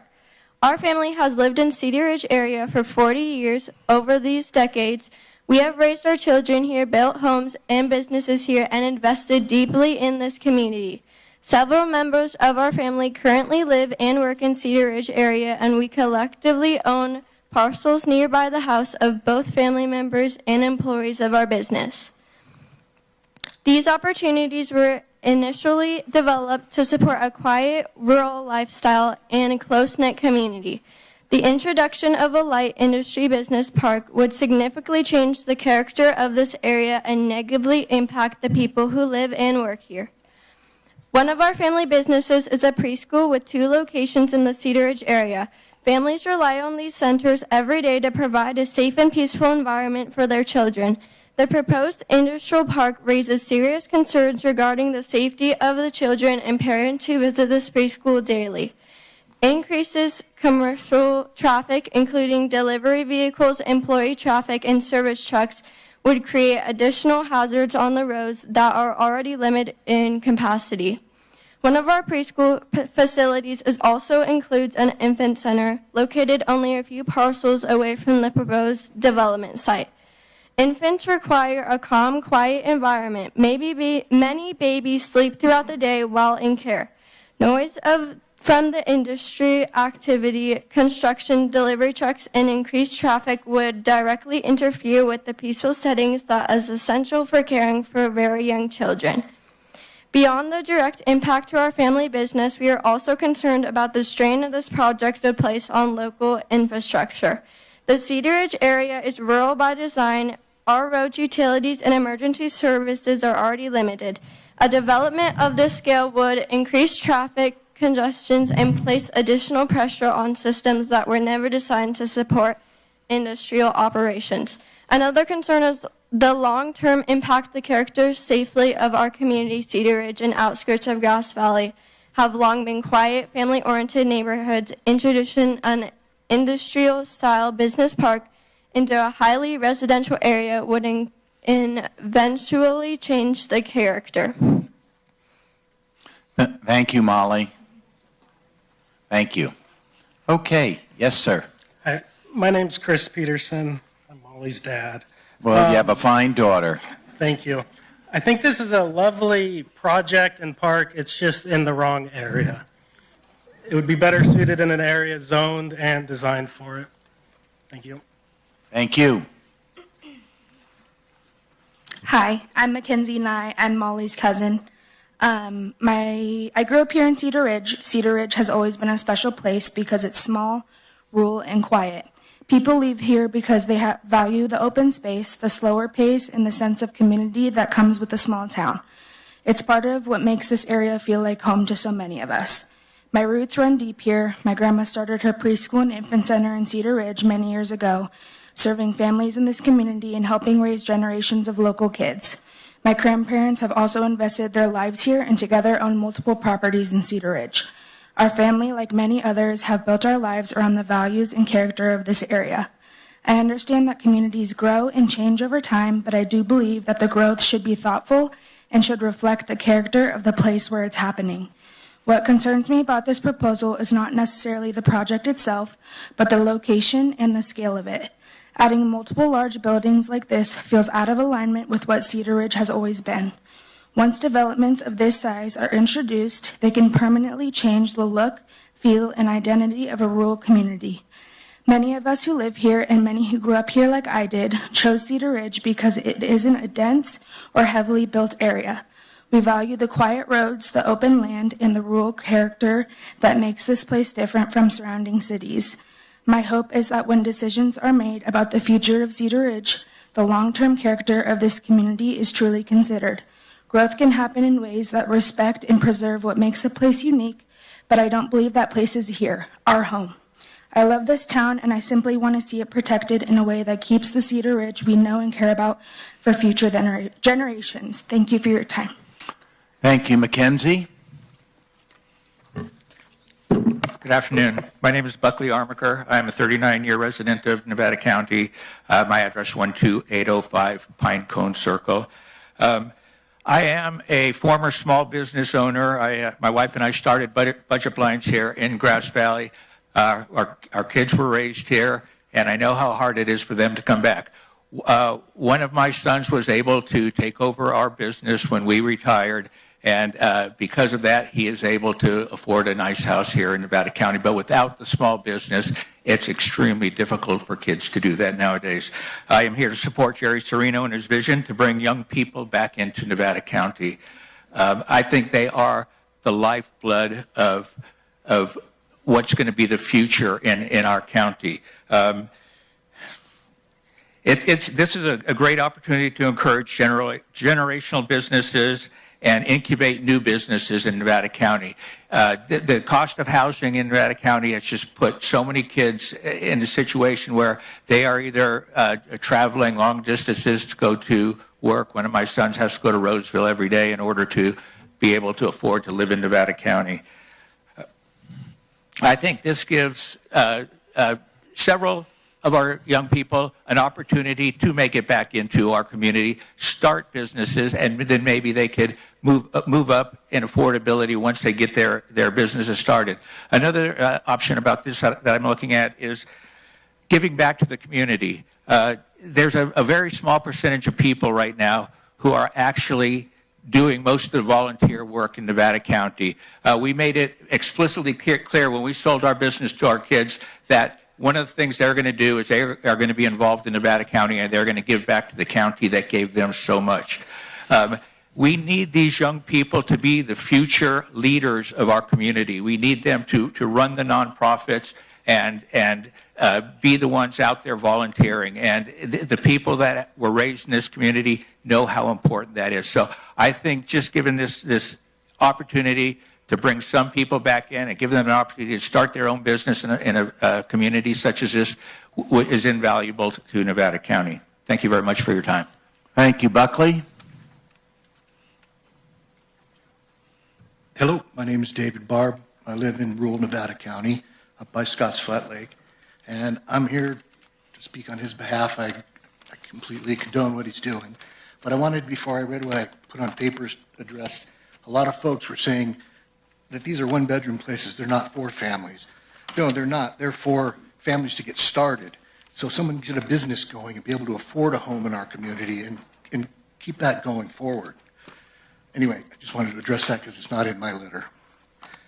So as I said, I'm here to stand firmly behind Jerry's Hidden Grove project. We all know Jerry's a leader who truly cares about our community, and this project is a perfect reflection of that commitment. Small businesses are the backbone of Nevada County. They provide the character, the jobs, the tax base that keep us unique. But currently, the high cost of entry is driving our best and brightest away. Hidden Grove is a triple threat solution we've been waiting for. It combines business incubator, attainable living, and recreation into one ecosystem. The project checks all the boxes for a healthy community by creating a space where entrepreneurship meets quality of life. And we are sending a clear signal to our young adults that their future for them is right here at home. We shouldn't be exporting our talent. We should be planting the seeds for them to stay, build businesses, and raise their families in the county they love. I know that change can be difficult, but I urge those with the not in my backyard concerns to look at the bigger picture. If we don't build a future for our youth, we won't have a community left to protect. So trust in our local planning processes. And I trust Jerry's vision, and I ask you to support the Hidden Grove project for long-term benefit of us all. Thank you, Dave. Hello? Hi, I'm Jan Fleming. My husband Mark and I have lived on our beautiful 2.02 acre property in Cedar Ridge for 22 years.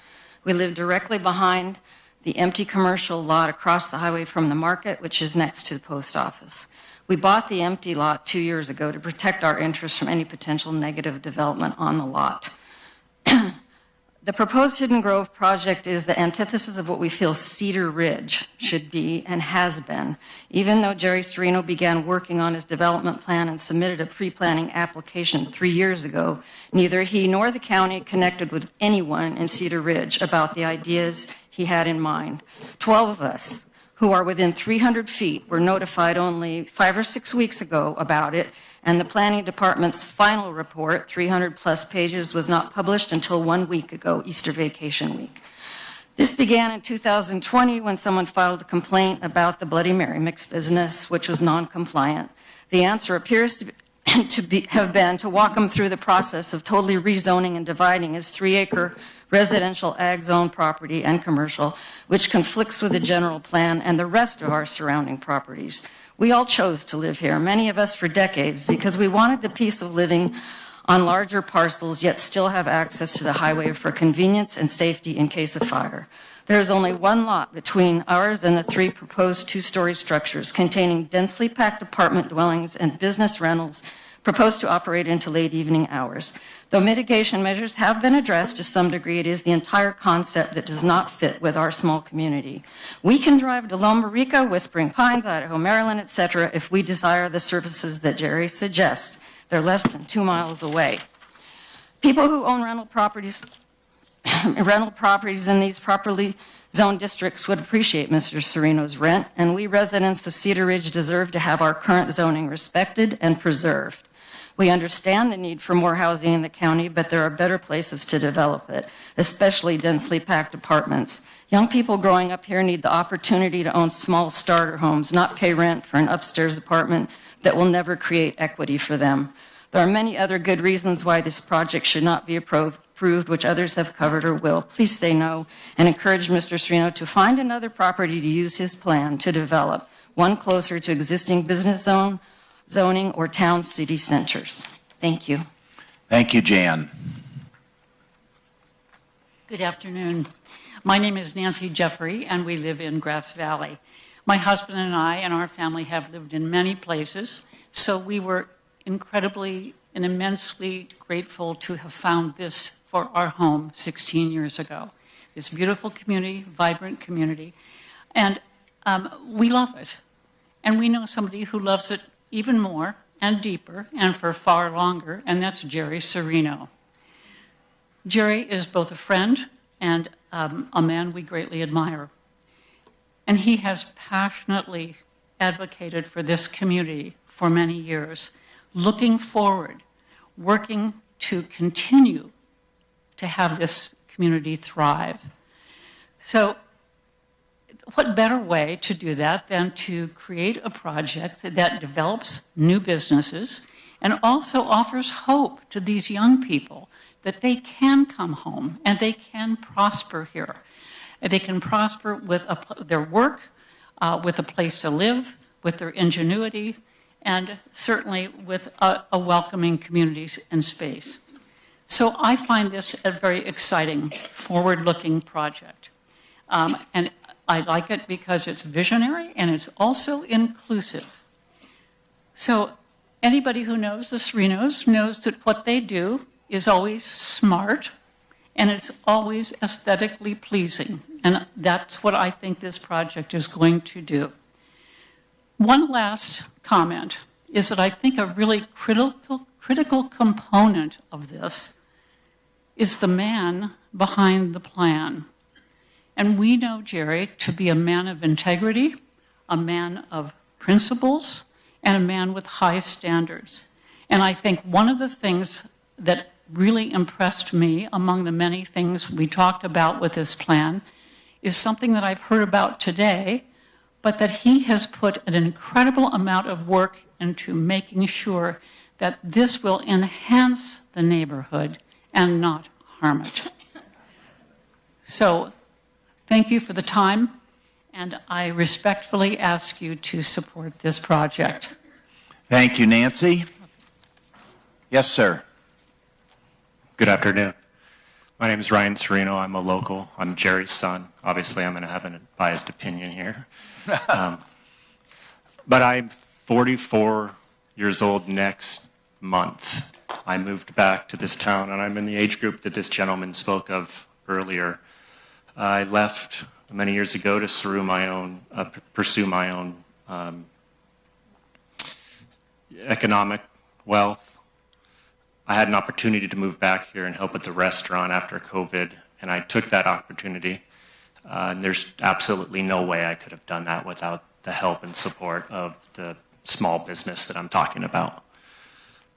I have 3 children here, and those costs of living that we're talking about, affordable housing, they don't just stop when you buy a house. It continues and continues. And I think that I disagree with what this lady said here. I think that a perfect way to start off and gain wealth when you're starting to think about having a family is living in a situation that's been described here, where you can live upstairs, go downstairs, and go to work, save the commute time, live in an affordable apartment, and then once you've established yourself, move out of that and actually have a chance to move into a home in the community.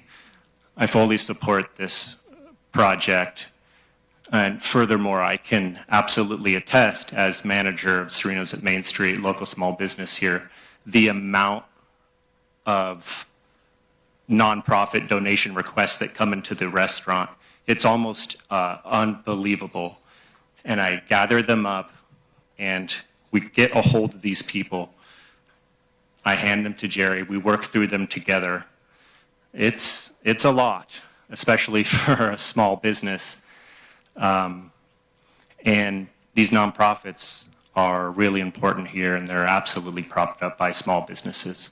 I think it's very important to consider that in this situation, and to stimulate small business as much as we possibly can, especially in the early stages of small business in the minds of young people. And that's what this project is geared for. Thank you. Thank you, Ryan. Move the mic down for you a little bit. Just pull it down. There. Oh, for short people? There, yes. There you go. My name is Barbara Parker. I live in Grass Valley, and I fully support the venture of Jerry's Hidden Grove. I also work at the radio station, and I have the frequent occurrence of the young people coming in, the FFA, the youth council, all of the high schools that are interviewed, and all of these sports. These kids are absolutely amazing. They are so centered, and they have such great, they're such great poise, but they're so bright. And when asked, well, where are you going to go, and what are you going to do, and what are you planning on, the majority of them are planning on going somewhere else. And so that's what caused me to think about this is really a great opportunity to keep our wealth of knowledge and our kids at home. we have to compete with outside communities. This is a wonderful community. I've been here 20 years and I love it. I love working at the radio station because I learn more and more about the community every day. And I just think that the location is beautiful. The amenities were well thought out.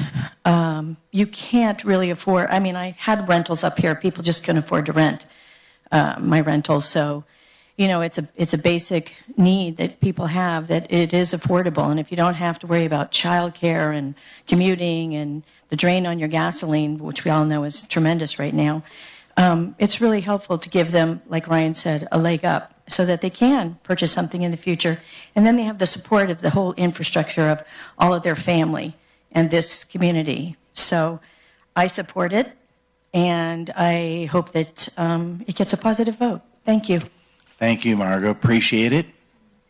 Yes, sir. Now you can raise the mic up. I'm going to have to lift it. I have to lift it up. I'm Richard Crandall, and I want to speak to this project as a good example of the depth of this community and how a project like this can affect the community at a much deeper rate. I come from the nonprofit world,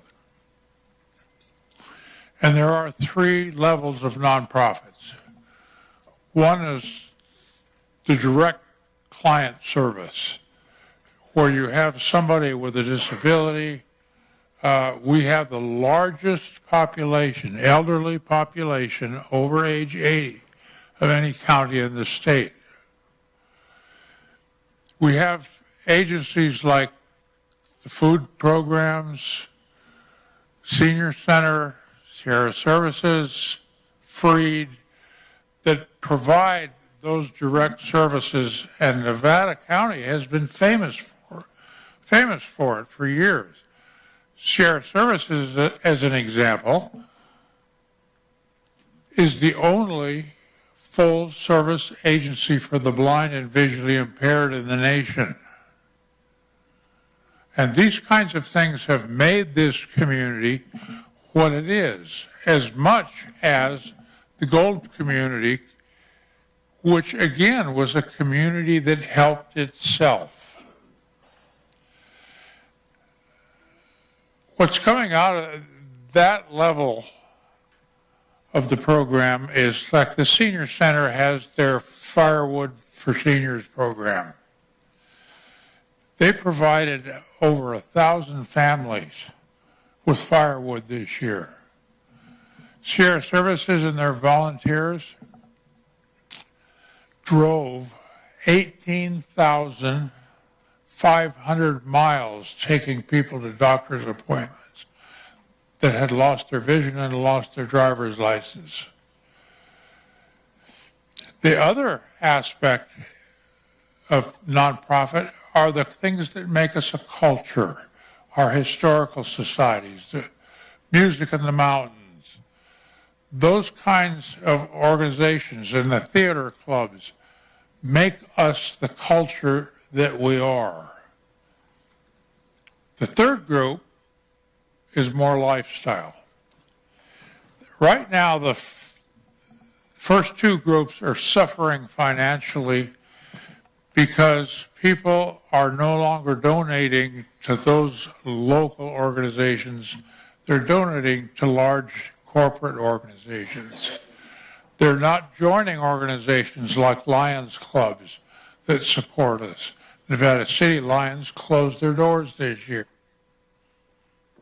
Richard, the time is up, but your statements are well listened.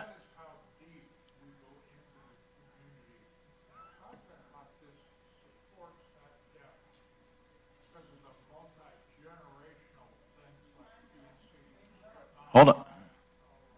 Thank you, Richard, very much. Appreciate it. Hello. Whoops, hang on. We're going to get the mic on again. Now you're good. Hi, my name is Carol Morrison, and I live on Hobart Lane. My property abuts where he wants to put Hidden Grove. It took me over about 2 years to find the right house for me.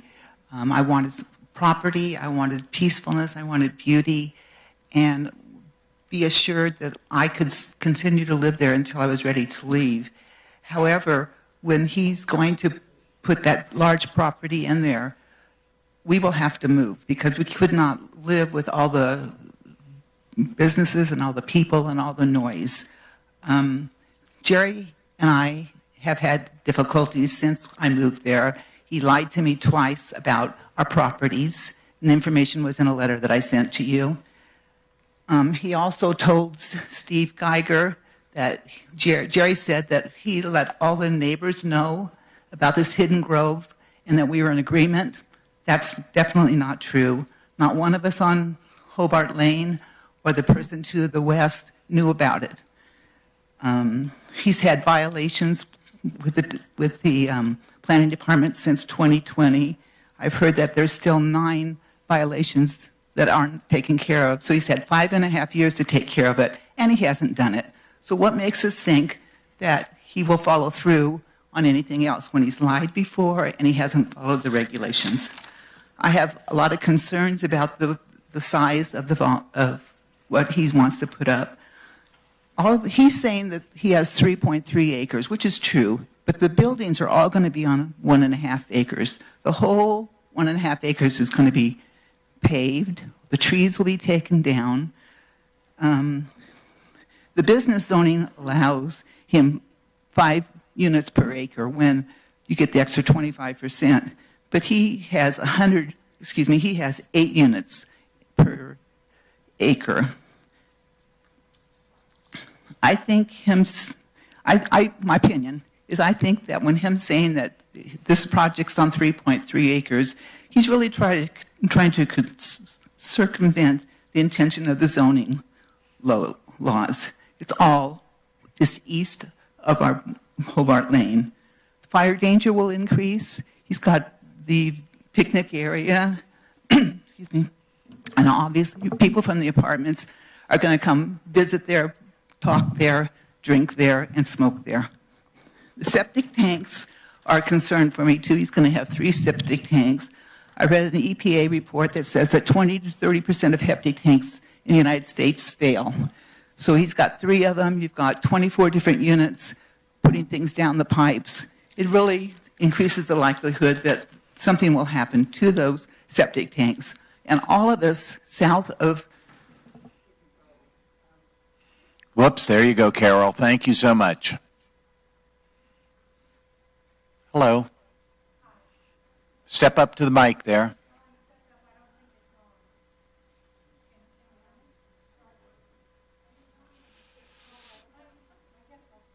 No, we want to hear you. There you go. All right, my name is Laura Moore. I live on Somerset Drive across from the development that's proposed. I don't particularly have objections to the development other than it's in the wrong location.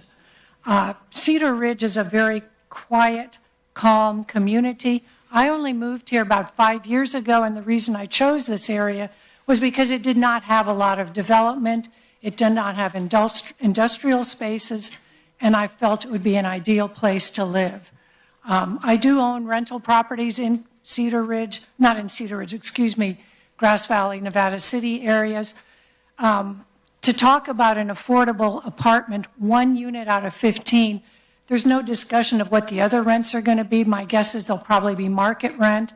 And I don't see where that establishes a big need to have those apartments built above the industrial usages. I think that they're misplaced. There's a place for those in our community within a couple miles of Cedar Ridge. I wanted to say that I think the most important thing for me that came up today was the woman who spoke about the general plan and making a change from agriculture and residential to commercial, and it's commercial, light industrial, and rental units. To me, that's very much out of character with the general plan and with what is appropriate for Cedar Ridge.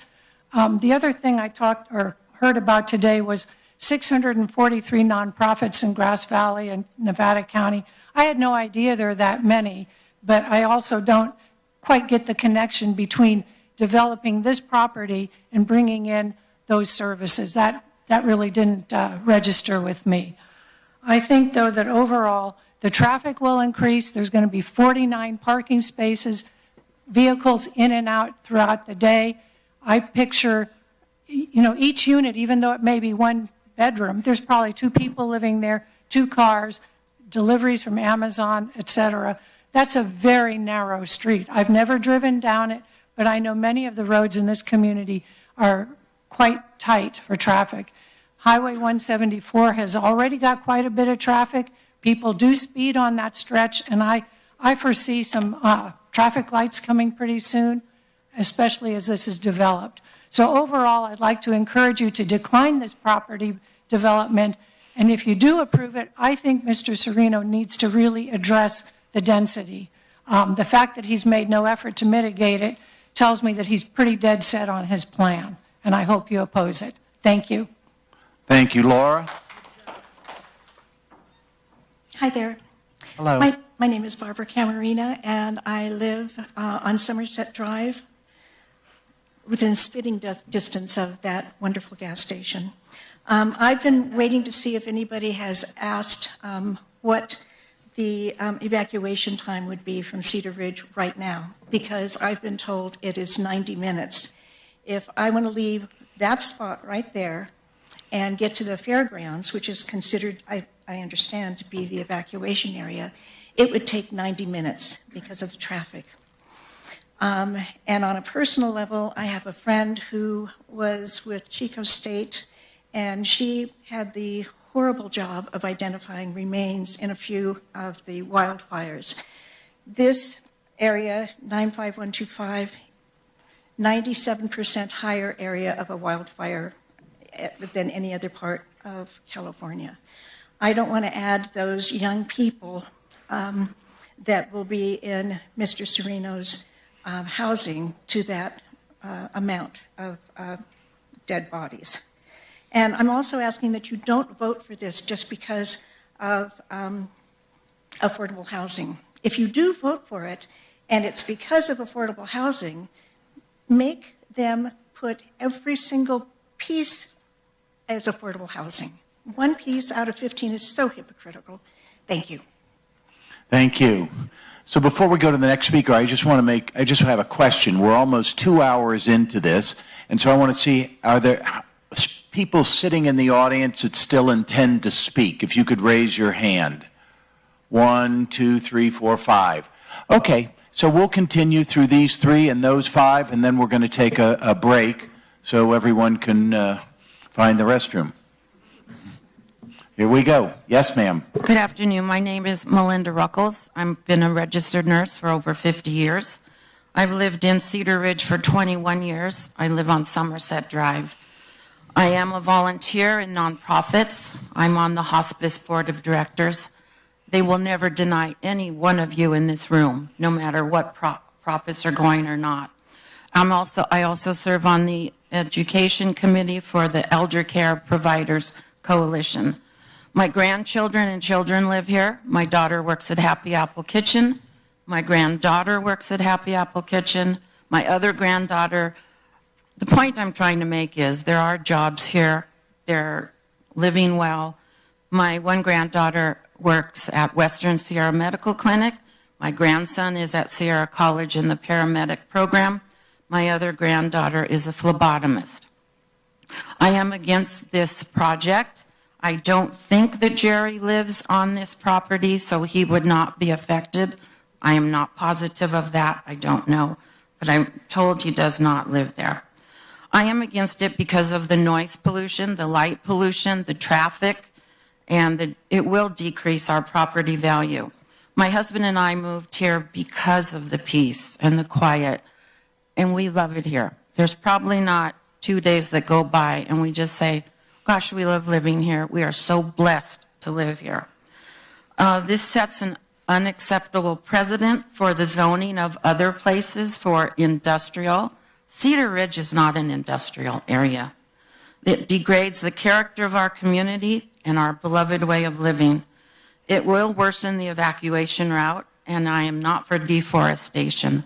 We moved into Cedar Ridge because of the trees. It's so funny, some people move into this area and they start knocking down trees. They move there because they love the trees, and then down they go. The well contamination is another potential that I am not for. There are other areas for this kind of project, and that would be Loma Rica Drive, Whispering Pines, Idaho, Maryland. There are other places for this kind of project. Thank you for hearing me. Thank you, Melinda. Hi, my name is Rick Lund. I live sort of the end of this road that's shown on this picture here. And one thing about this picture is you don't see very many cars on it, you know?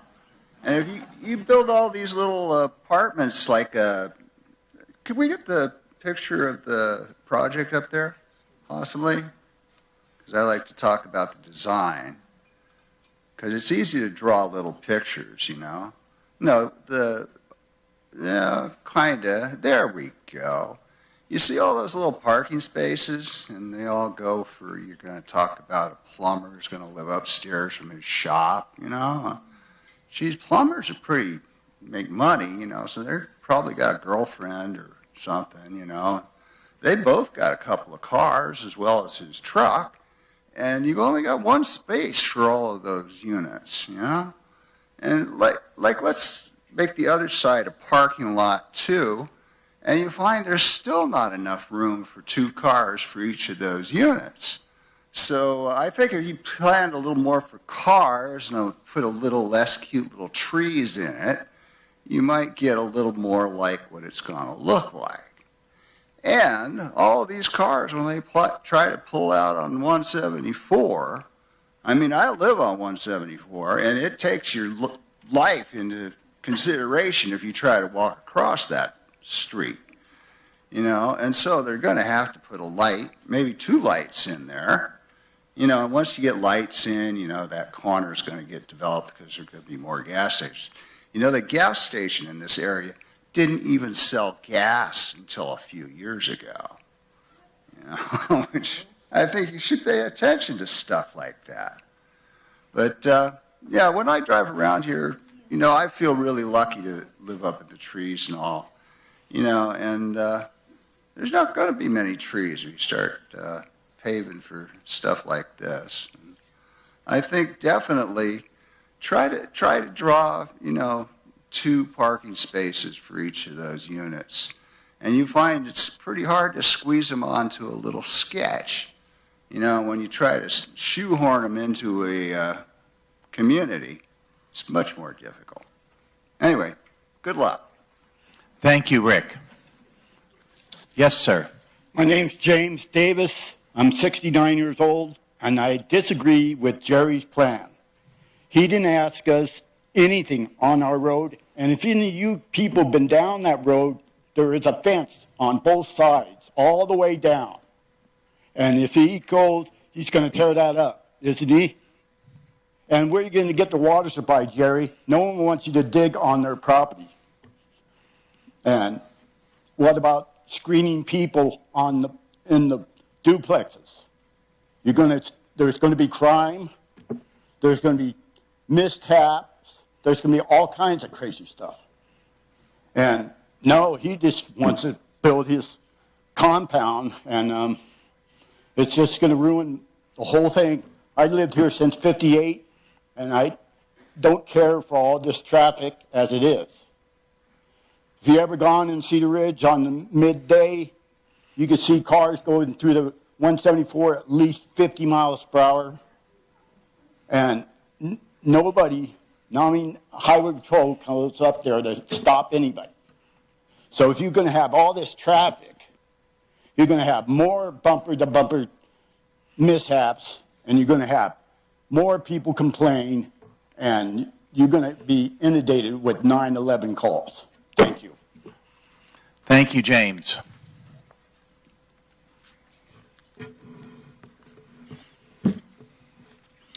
Good afternoon, Commissioners. Thank you for the opportunity to speak on this issue. I'm Bob Brandstrom, a former Grass Valley City Council member who moved to this area 13 years ago. In the time I've been involved in our community, I've learned some important things about what drives and keeps this community a successful and a community and one where people want to live. One of the first things I learned was that we have a population donut hole.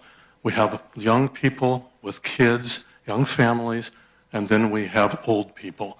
And there's a gap between where the population drops precipitously between age 18 and about age 35 or 40 when it starts to increase. That's the missing piece that we need to encourage in our community, is to get younger people in here with their families. Why don't people live here in that age group? First off is housing costs. It's unaffordable for most of them because the wages we have generally are not living wages. This project addresses both of those concerns by providing an opportunity for young people to move in as they start developing their lives. They can develop their business. That's very valuable. And I want to emphasize something that Mr. Serino said about small businesses locally and support of nonprofits. I've been here long enough to see that Raley's, CVS, Target, all these big companies, they don't contribute any significant amount to our community. It's the small businesses that get asked all the time to support our nonprofits, and they do. We need those. We need to support those businesses.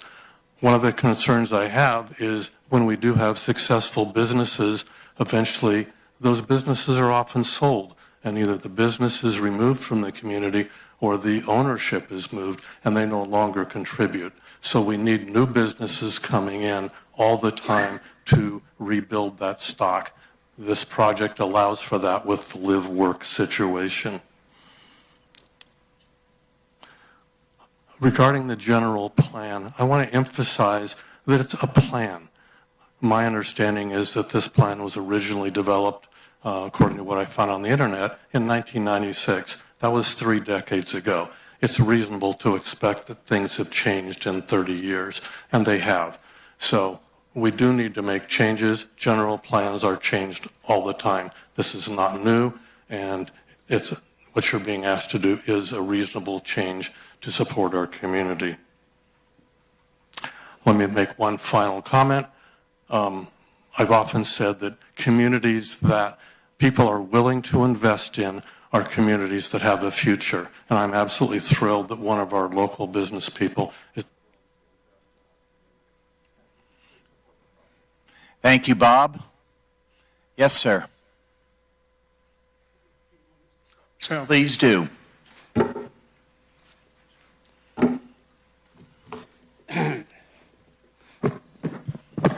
Thank you.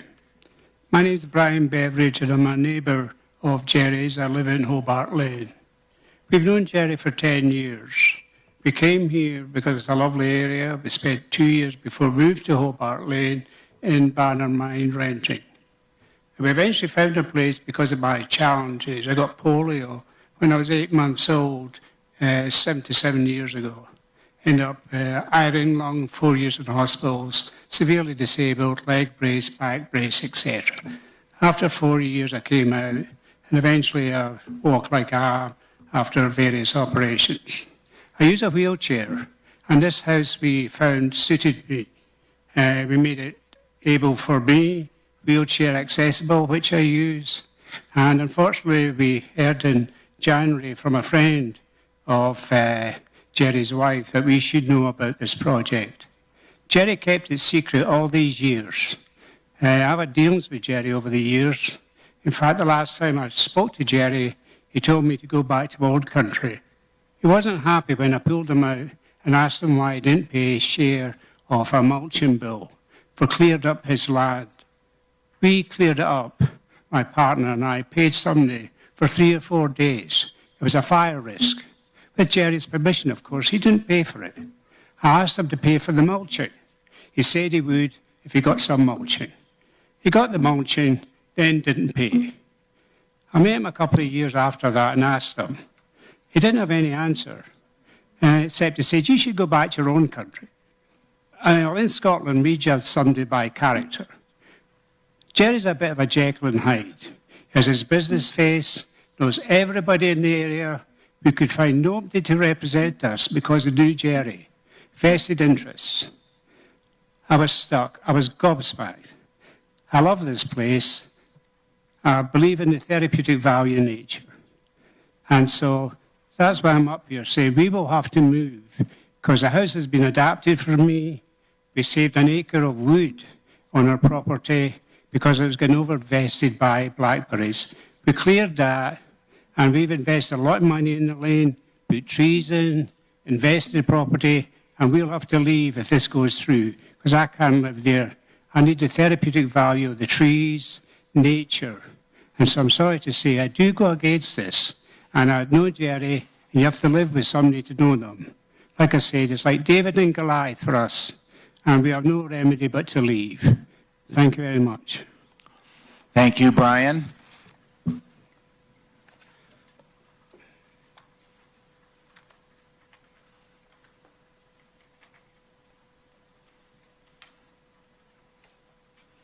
Good afternoon. My name's Susan McAllister. I live on Treetop Circle in Nevada City. Excuse me. I feel that the future needs to be looked at here. With all the construction and everything that's going on Highway 49, what do you think is going to be happening to 174? There's so many commercial buildings that are vacant, and I don't know why we try to recycle. Why can't we recycle some of these commercial buildings? We have Gold Flat, we have Loma Rica, Whispering Pines. Put the businesses below and build up apartments up top. I am confused on, I thought if the people that were going to live there, I thought they would be able to purchase the apartment, but they're not. They're renting. What good is that doing? Nothing was brought up about the price of the rentals or what will go up. You know, whether they're going to be low income, what do they consider low income? But it's a great plan if he wants to do it elsewhere. Thank you for your time. Thank you, Susan.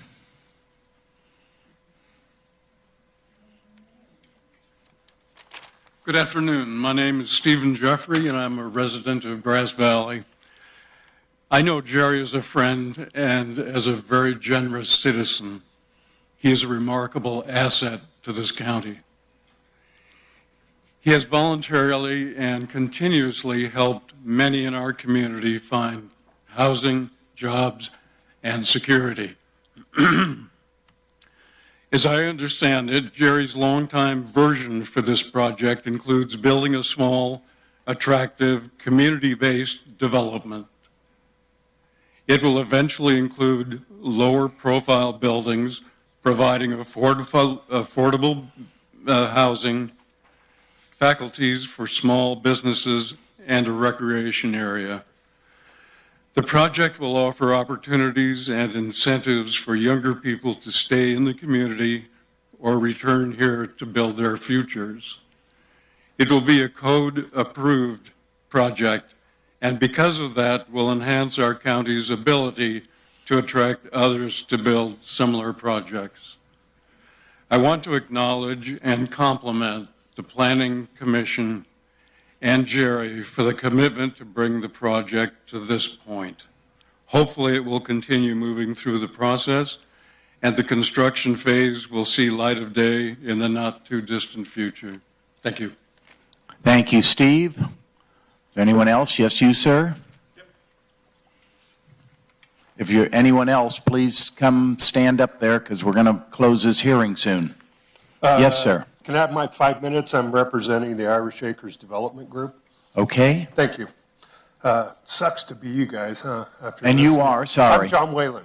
Okay, John. Sucks to be you guys. I feel bad for you listening to everybody today. You know, I've been here a bunch of times. I live at 13250 Irish Acres. So this development is going right here out my back door, all the way down. I knew it was going to happen. I bought my property 40 years ago. Knew at one point in time someone's going to build something there. It's like, okay, it's a fact of life. I'm cool with it. It is what it is. Does it bother me? No. I got enough on my own plate. I got plenty to worry about other than what my neighbors got going on. I'm active in my community, always have been, and always will be. Worked at the schools for 25 years.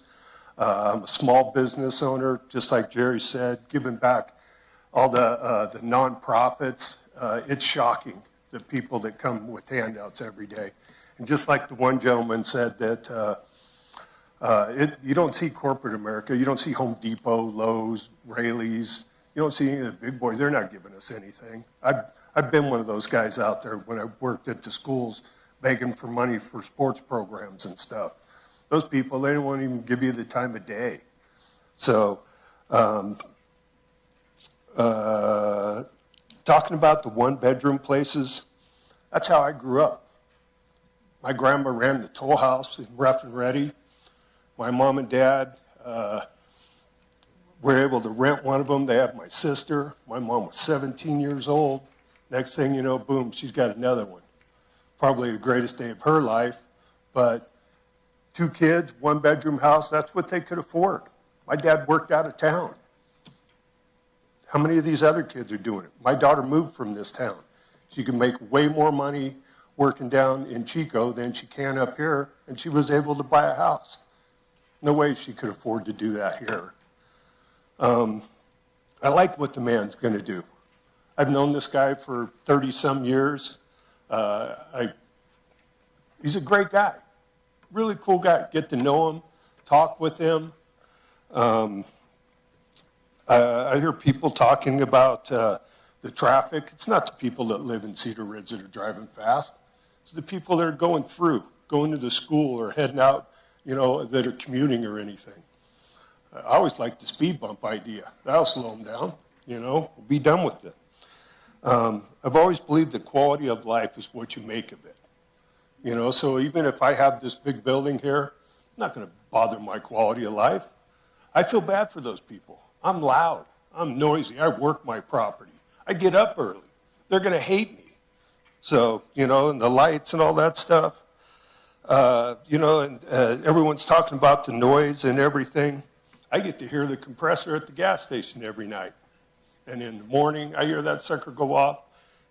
For years, we got to listen to the fire department, all training, doing their sirens and lights and everything. That's a joy at 11 o'clock at night when you got babies, but it's cool. What else did I have here? Traffic. Yeah, and the other thing I look at it's not my property. I could have bought it and said, oh, okay, now I got a buffer. I don't have to worry about somebody living here. But I have enough to take care of. So I approve of his project, and it's going to affect me more than anybody. I'm cool with it. If I don't like what he's got going, I'll plant stuff along there. I'll hide it. It'll be all right. We'll all live and survive. Look at all the changes we've seen in this community. Whoever thought we'd have roundabouts? Who thought we'd cell phones. There's all kinds of things. Change is inevitable in the world that we live in. Thank you very much. Have a wonderful day. I thought there'd be snacks. I was asking, and there. Well, in a couple minutes, we're about to take a quick adjournment. You can go next door and buy your snacks. Thank you, John, very much. Folks. Okay. Yes, ma'am.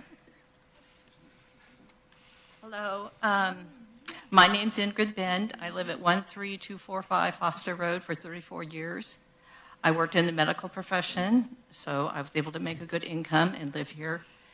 And I had the opportunity to meet people from all over the world that came through to be treated. And one thing that was always said to me, you live in the most beautiful place in the world. These people have been to Japan, they've been to China, they've been to Europe. There are reasons that people come here to live. There's people that have telescopes at their house because we have darkness. That is very rare in America nowadays. The Yuba River is very rare. Unfortunately, right now, I live next to somebody who moved in, bless his heart. He's cleared off 16 acres, bless his heart. CAL FIRE is very happy. We have lost the pileated woodpecker. Yes, I am a member of Sierra Club. I am a member of Audubon. I'm a member of Nature Conservancy. The person who said it doesn't matter about our main plan, that main plan was put there for a reason, to create a space. And if you don't maintain those spaces, you're going to lose them. I've witnessed it. When you go down I-5, there's B&L Oak Grove. It's a little place near 8 Mile Road. I worked on trying to save that. It is one of the few remaining natural oak groves of America, of California. If you do this to Cedar Ridge, yes, they're going to move. I will possibly be moving. There's a reason I live there. There's a reason I live next to the park.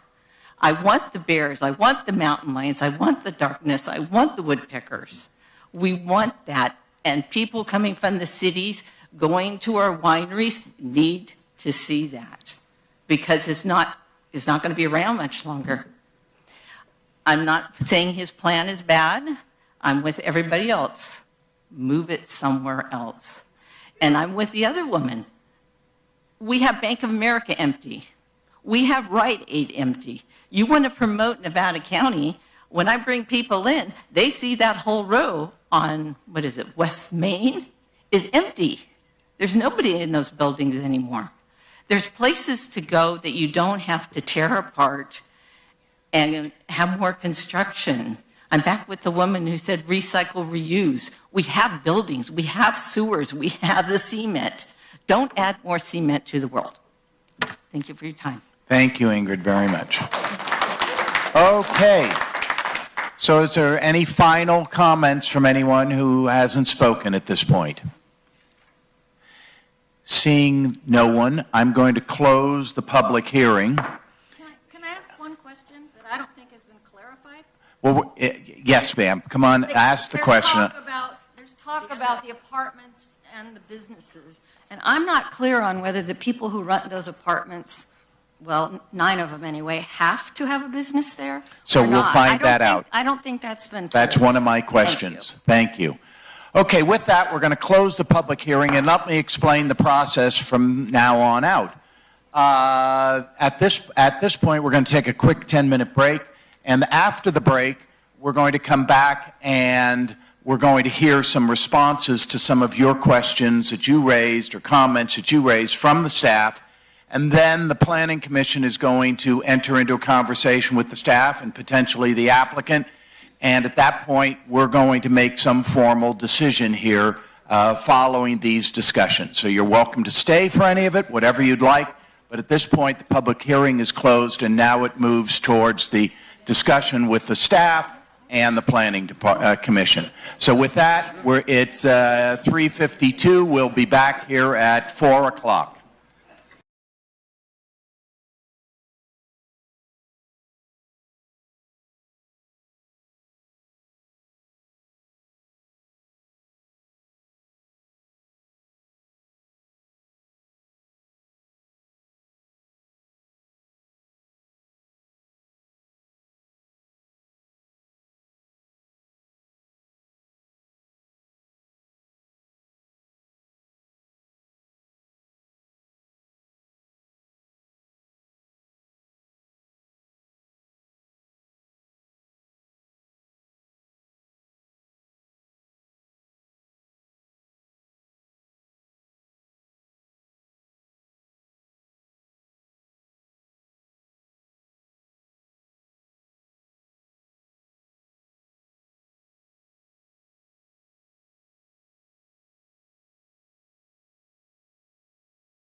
We're coming back in session at this point.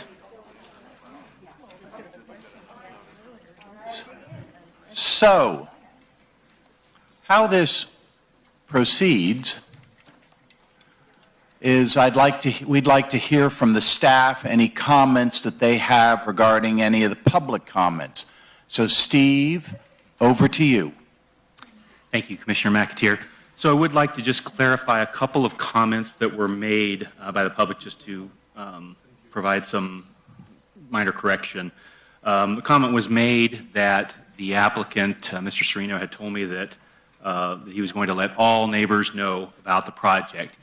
Staff encouraged the applicant to meet with neighbors regarding the project, and at that point, we were told by the representative, yes, he was planning on meeting with them. So I just want to make that clear, that was the discussion that happened.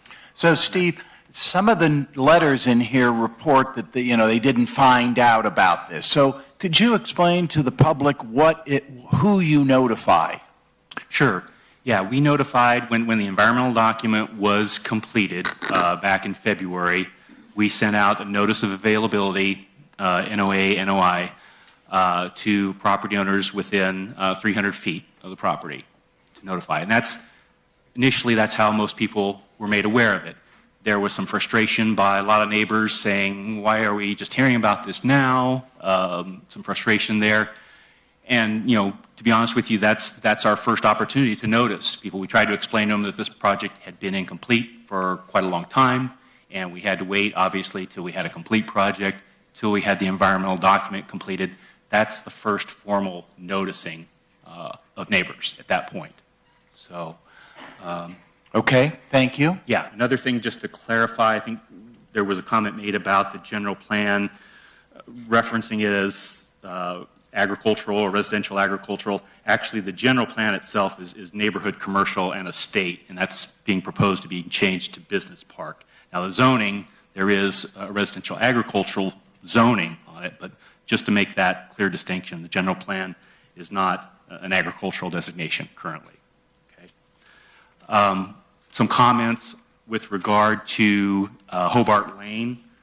Hobart Lane is proposed to be widened to the standard, the 24 width, so that will be in alliance with county standards. The only thing that's being requested is a reduction in the total right-of-way, and that is being further addressed by the conditions from the fire chief as well as Public Works, that they provide easements on either side to basically allow for future utilities, that sort of thing, areas to... So while you're on that topic, could you pull up that slide of the picture of the road? Because I've been there, and I'm trying to tell me, if you don't mind, how wide is that road currently, and how much wider is it going to be? Does that make the question clear? Sure, yeah. Sure. I have not measured the road to know exactly how wide it is existing. I mean, I've driven down it, and it sounds like the commissioners have visited the site as well. So obviously, it is going to be widened substantially, and to meet that 24-foot width.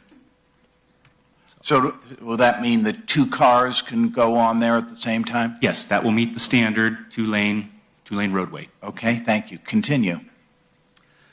So yes, the petition for exceptions is requesting the reduction in the right-of-way width only. Also, with regard to traffic, as mentioned in the staff report, there was a traffic study done. It found that the project basically is in keeping with the county's general plan standards in that it will not result in any of those study intersections going below, level of D for the one intersection at Brunswick Road, and that's consistent with the county's general plan policies. The project, as I mentioned before, was routed to Caltrans, and their comment was with regard to widening that turn lane, that center turn lane, to provide for safety. And that's Caltrans' main concern here, was safety for vehicles exiting the property, to provide them that area, that central turn lane, to kind of merge into traffic, as well as people making a left-hand turn lane into the property. Okay. The general plan, there were comments made about the general plan, and we recognize, yes, that it is a change to the general plan. The state law allows jurisdictions to make 4 changes a year to the general plan. We've evaluated the proposal. When we had early discussions with the applicant, we worked on finding an appropriate zone district that would accommodate the mixed-use development, the residential and industrial mix, and that's where we came to the business park zoning. So the project is consistent, as proposed. The proposed change, it is consistent with the general plan. It's consistent with the zoning. And that's all I had, unless, Brian, you had something else? Just wanted to add, Amy Arani with our Environmental Health Department that oversees the septic review and design is available if there's any more detailed questions about how the septic would be installed and operated. Is she here in the audience? Oh, hi. So come on down for a minute, and we'll get to you in a minute here. Thank you. Any other points, guys? I had nothing further. Okay. I'm going to use the power of the chair. Mr. Matthew, I'd like to chat with you about the Economic Resource Council in terms of, I'm keenly aware that we have a shortage of rentals in this county, but I'd like to talk about the need, or is there a need for light industrial space? Yes, there is. We did a survey of Loma Rica Industrial Park 2 years ago, measured 176 businesses up there. That park is very full.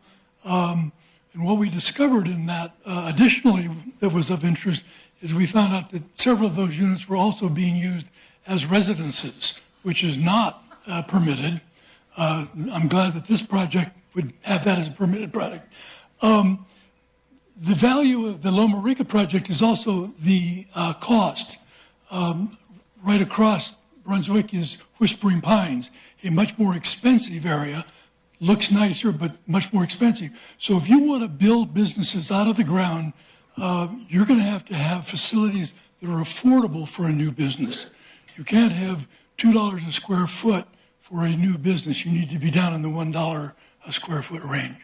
So you did Loma Rica. Are there, did you look at other, I know there's the Cedar Ridge Y and other places that have light industrial in them.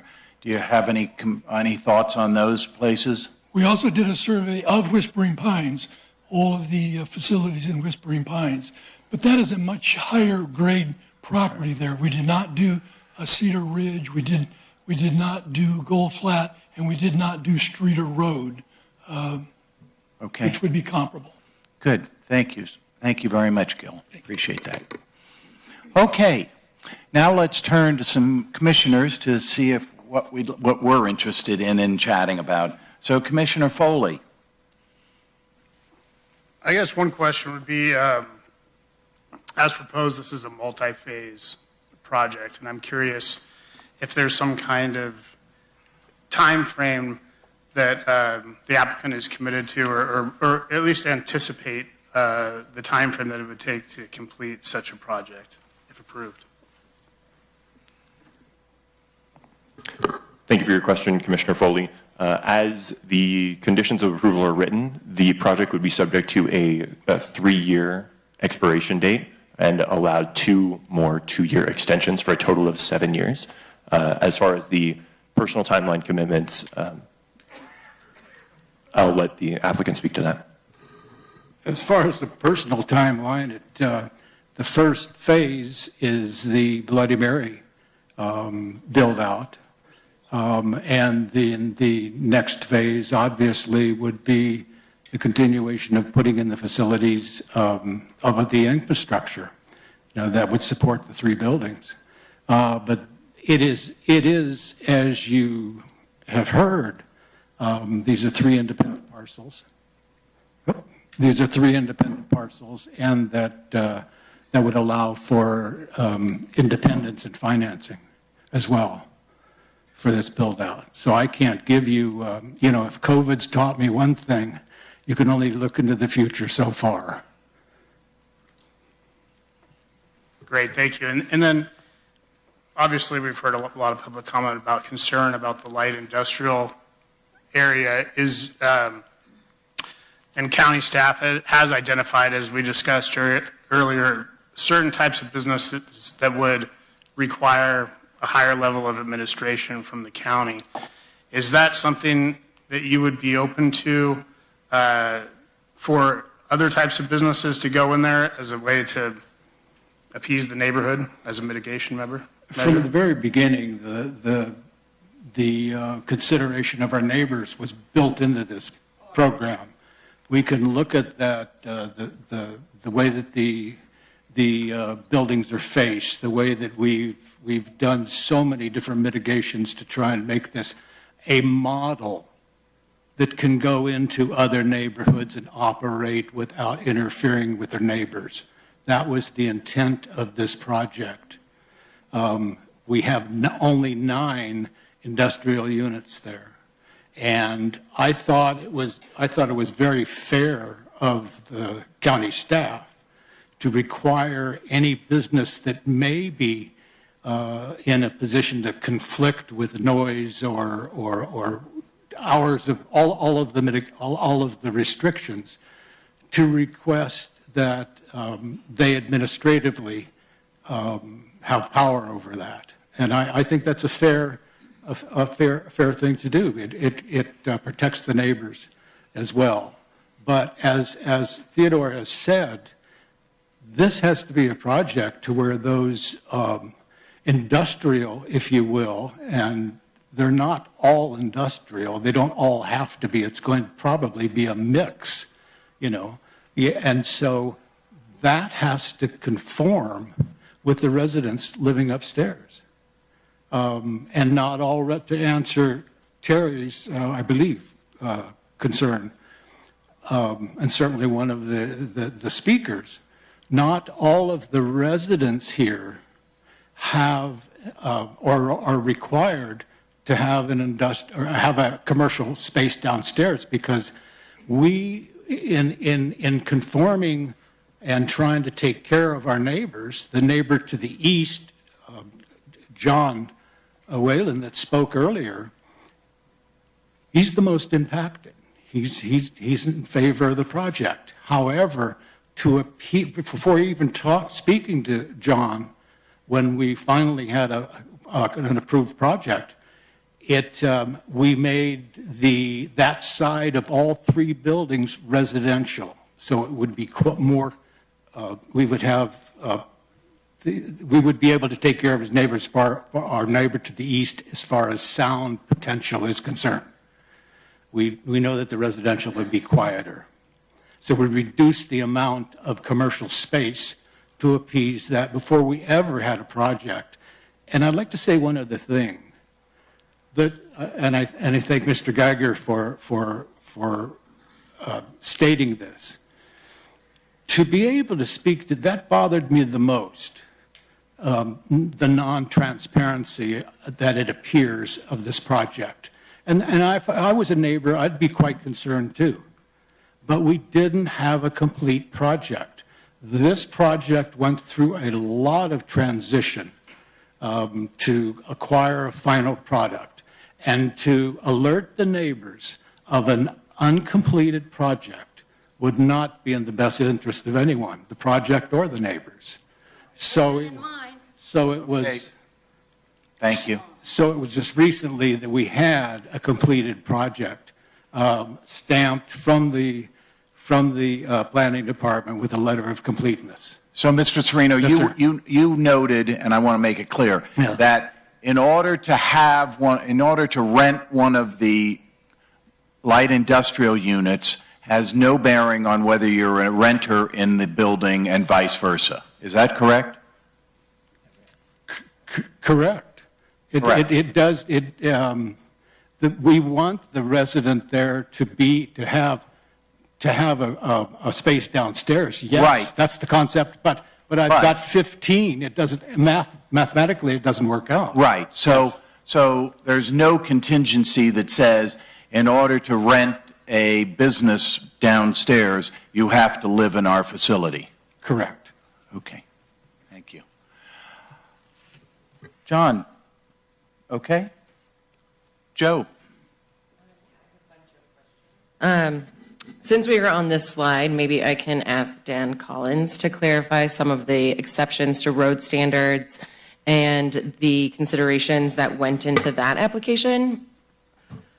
So I understand that we are not reducing the required width of the road, but just the right-of-way. Can you speak to that and what a function a right-of-way might serve a development like this? Yes, so basically, the only thing they're asking is a smaller easement going through there. And I also have Public Works here, we could speak on that too. But all we're asking for is what the county mandated A1 road standards is, 2 10-foot lanes with 2-foot shoulders on each side to make, it's just any kind of project that goes on in the county that would be suitable to go from there. And a road of that size can accommodate how many daily trips or residents or occupants?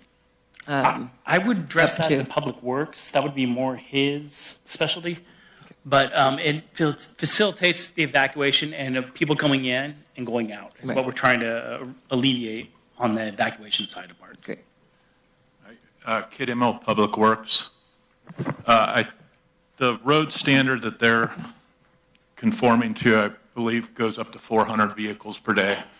So the gist of it is that they can have fire trucks enter and exit at the same time. Okay, great. Thank you. So I'd like to follow up with the fire person again, thank you, since you're here. Sorry, Joe. That's okay. No, absolutely. Go ahead. So do you have any concerns about this light industry in terms of chemicals, hazardous materials at all relative to fire, et cetera? It would all fall under the California Building Code. The California Building Code is some of the strictest in the nation. And I think it would be using, just opinion-based, but it would be like using a strip mall. A strip mall has so many suites, and each use dictates different kind of uses for that. And so that would fall under the California Building Code on how we address and what goes in there, and what kind of sprinkler system and different kind of fire suppression systems go into those systems. Does that make sense? Yes, but I've never had a project come before me that puts light industrial below residential. I see So what I'm you're saying. sort of concerned about that aspect. We see it all over California, but most of the time what you'll have is a upgraded fire rating. So you'll have an upgraded rating between the top and the bottom to suffice that what's going in beneath it. And so that would fall under the California Building Code, which was just updated. And I believe it's a 1-hour fire rating wall, which will be between the bottom and the top story of the living stories. Great, thank you very No much. worries. Joe?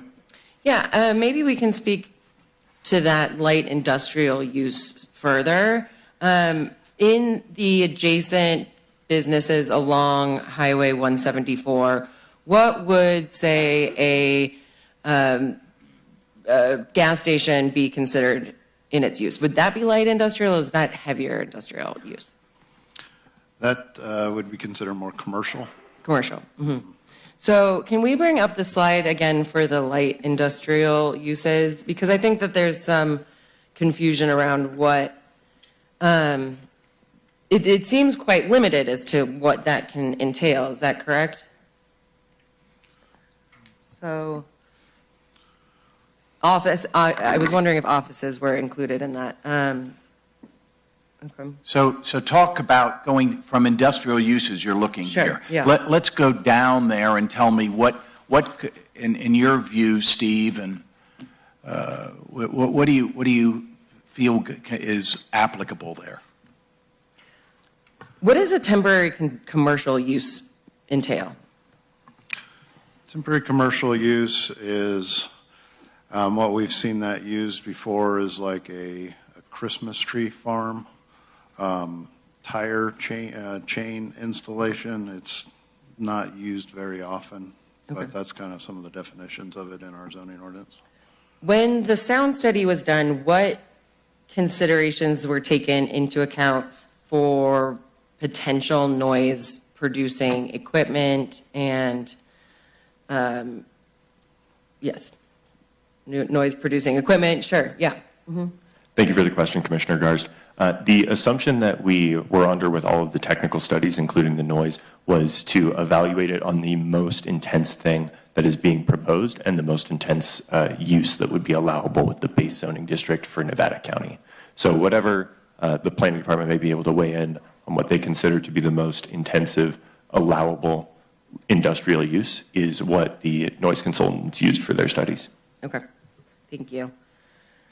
Can you talk to the sound mitigation measures that are being taken along the eastern side of the property, and as a result of that sound acoustic study and how that came about?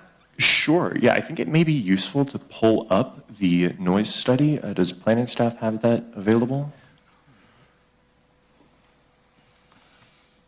There's some visualization in there that I think captures it better than words can.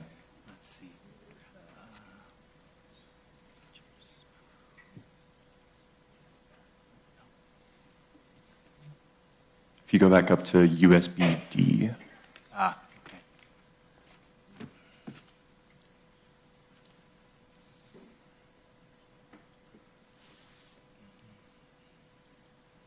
And then under studies at the bottom.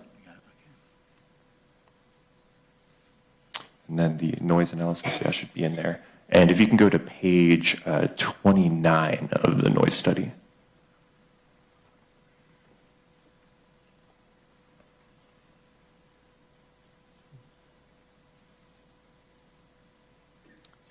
Yeah, you just passed it. Yeah, right in here. So this is a model showing the noise contours. And from a noise analysis standpoint, this is what's used to determine if a project is or is not compliant with the general plan policies for noise. As you can see, there's these thicker cyan lines of where the noise walls will go to protect the neighboring parcel from the sound impacts. The consideration here included the building orientation so that each of the light industrial units would have their doors as far away as possible from the neighboring parcel. And that's where that residential unit on the first floor falls, is the closest to the eastern property line there. So these walls will block the sound, and then any neighbors to the west, north, or south don't have any anticipated noise impacts. And were those walls the result of the sound study failing allowable noise, or were those put in place prior to the sound study being done? Thank you for the question. The walls are used as a mitigation measure to keep the project in line with the general plan policies. Okay. Okay, thanks. My other questions relate back to just a more general description and definitions of rural centers. And I'm just wondering if you guys can give me some other examples of rural centers that we have around the county as a comparison to Cedar Ridge. Sure. Let me, in your staff report, we put together some basic information on just the whole general plan.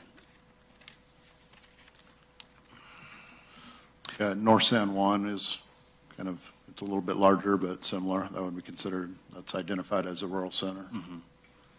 Yeah, basically there's 5 designated rural centers within the county, and again, intended to provide goods and services to the surrounding area. So, What are those 5 so we can sort of visualize them?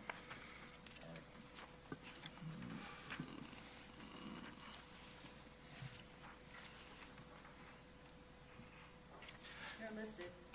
I'd have to look. Sierra's one of them. I have it listed. Park, I think it was, or Fairdale, one of those down there. I believe Soda Cascade Springs. Shores. I read all 300 Okay. whatever it is pages, so I'm remembering that from what I read the other night. So are there any business parks in those specific areas? There is business park zoning in North San Juan. It's not developed with a business park type development. I think it's got a house on it. We have a number of business park, well, a little bit of business park property down in the Higgins area. That is more of a community region and not a rural center, so that's a And were large those portion. put in the general plan to be able to promote some business in that area, or were they put in after the general plan? I believe most, if not all, were part of the general plan when it was created, and that zoning was created as part of the general plan update and the creation of the zoning ordinance that took effect in the year 2000 as a result of the general plan adoption. And the boundaries that were created that define those districts, were those based on existing development or anticipated development or a combination of both? I wasn't here, so I wasn't part of those conversations, but it appears that it was a little bit of both. It was capturing the existing developed areas that had some commercial type of established businesses, like in Chicago Park, like in Cedar Ridge, like in North San Juan. When we updated the North San Juan area plan, we did staff and the community took into account some growth, so some of those zonings districts were changed, but all of those rural center boundaries were basically established with the general plan in 95/96 and have not been expanded since then. And you said that the general plan can be amended up to 4 times per calendar year. Has it been amended at all this year? Yes, we've already had one amendment to the Holiday Market project. That's one that's been approved. Mm-hmm. Okay. Are there more coming down the pipeline that you know? Yes, there are. Okay. Obviously, this is number 2, and we do have some others in process. Okay, thank you. My other question is maybe a little bit outside of our purview, but I'm very curious on the evolution of this project and how it went from trying to address the code violation for the home business in 2020 and landed to where it did today, which seems like a pretty big jump. I got some of the background, but I'm just curious if you could elaborate on that. I'd be happy to. During the 15 months that I closed the restaurant during COVID, I had a long time to think about what the county was doing. I got very involved in what was going on because I had no idea of the direction of my business and the 54 people that were counting on me to reopen that business. And I just learned so many different things. And I went up to the airport and to the airport area and got on a FedEx truck. And then I got on a UPS truck, and this was during Christmas. And I realized that there was hundreds and hundreds and hundreds of businesses that were doing just like I did. They were working illegally out in the unincorporated area. And the county, since I brought that to their attention, and they were working on the same thing simultaneously, I believe, they estimate that there's 1,000. And I realized that we need to bring our kids back here. And with that information, what I went through, and the value of having businesses that are coming back to the area, that allow our kids to come back to the area, and most importantly, that we have some type of a facility to sustain these businesses, give them the support that they need with an infrastructure, and then they grow their business and move out, and somebody else moves in. That's the vision. And the jump was, I'll give you a perfect example. There's a young lady by the name of Sarah, and I won't say her business publicly because I don't have her permission. And she was operating a very successful online business during COVID. She was raising 3 children. And she was renting and occupying 3 of her neighbors' garages to support this business. And when I met her that Christmas, she had 80,000 Instagram customers. And the following year, as I was building this project in my mind, she had grown to over 200,000. And she said to me, I'm probably going to have to move to Placer County because I've got code compliance on my tail. And I said, what a shame that was. And I want to make this point, please, is that she has now, since then, she has acquired a shop on the edge of Grass Valley. And now she has expanded. She has stayed and she has expanded and she's moving to a vacant store on Mill Street in Grass Valley. And this is not an unusual situation necessarily. There are so many businesses out there that are working illegally that need an opportunity, so much so that the Board of Supervisors, the chairperson, Lisa Swarthouse, recognizes this, and she has pushed for a business license, which should culminate in the month of November this year, for those illegal businesses out there so that they'll be able to get grants and insurance and other items. It doesn't make them legal, but it does help them in some way. Okay, thank you. Can planning talk to the limitations on home businesses that exist within the land use code? I know that there are some allowances for certain home businesses. Yeah, Commissioner Gars. So it's usually kind of limiting for the square footage. 400, up to 400 square feet is allowed within the primary residence, or 1,000 square feet if it's a accessory type dwelling. We did work with Mr. Serino, and we're going down the path of the home occupation permit for his existing business. But due to the nature of his business, it just really couldn't fit within those limitations. And so we, from the county's perspective, we said, well, you would need some sort of like use permit or development permit. And so, as Mr. Serino mentioned, that kind of all, and I'm not speaking for his plans, but as he was deciding to, develop these other structures, that we would fold it all into this one project so that it would not be limited to the limitations of that home occ because of the nature of his business. Understood, thank you. I started my architecture firm in the living room of my house, so I can relate to the need for live-work facilities. The other questions I have, I think are a bit unrelated, so I think that's all I have for the moment. Thank you. Okay. So I'd like to go back to this general plan 1.4, which talks about that putting the business park in brings it to 36%, is what you said, and really it should be within 10%. Can you chat about that for a little bit? I'm trying, you deal with this constantly, and I'm sort of sitting here as a citizen trying my best to understand it. Sure. Yeah, the policy, includes that percentage.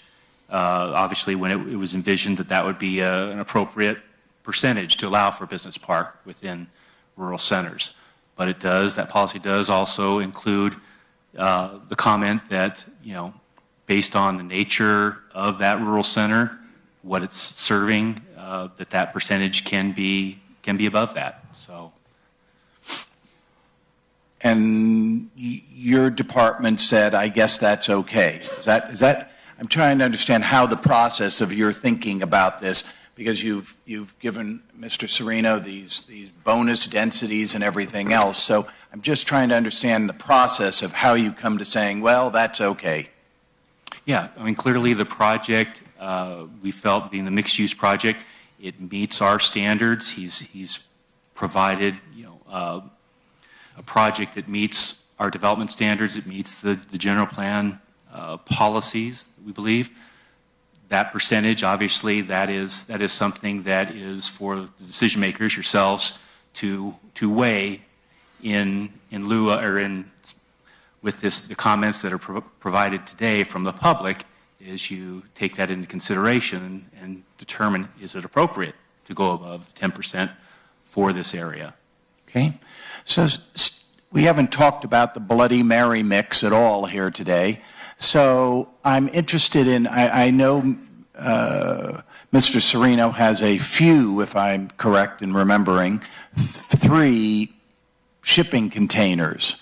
And so I gather that, first of all, I don't know how the planning department deals with shipping containers. Can you chat about shipping containers on properties? Well, they can be allowed as storage units. The proposal is to maintain the construction trailer out front and also to have storage, and it's provided in your staff report of the site plan of the residence. It shows basically the square footage set aside for the residents.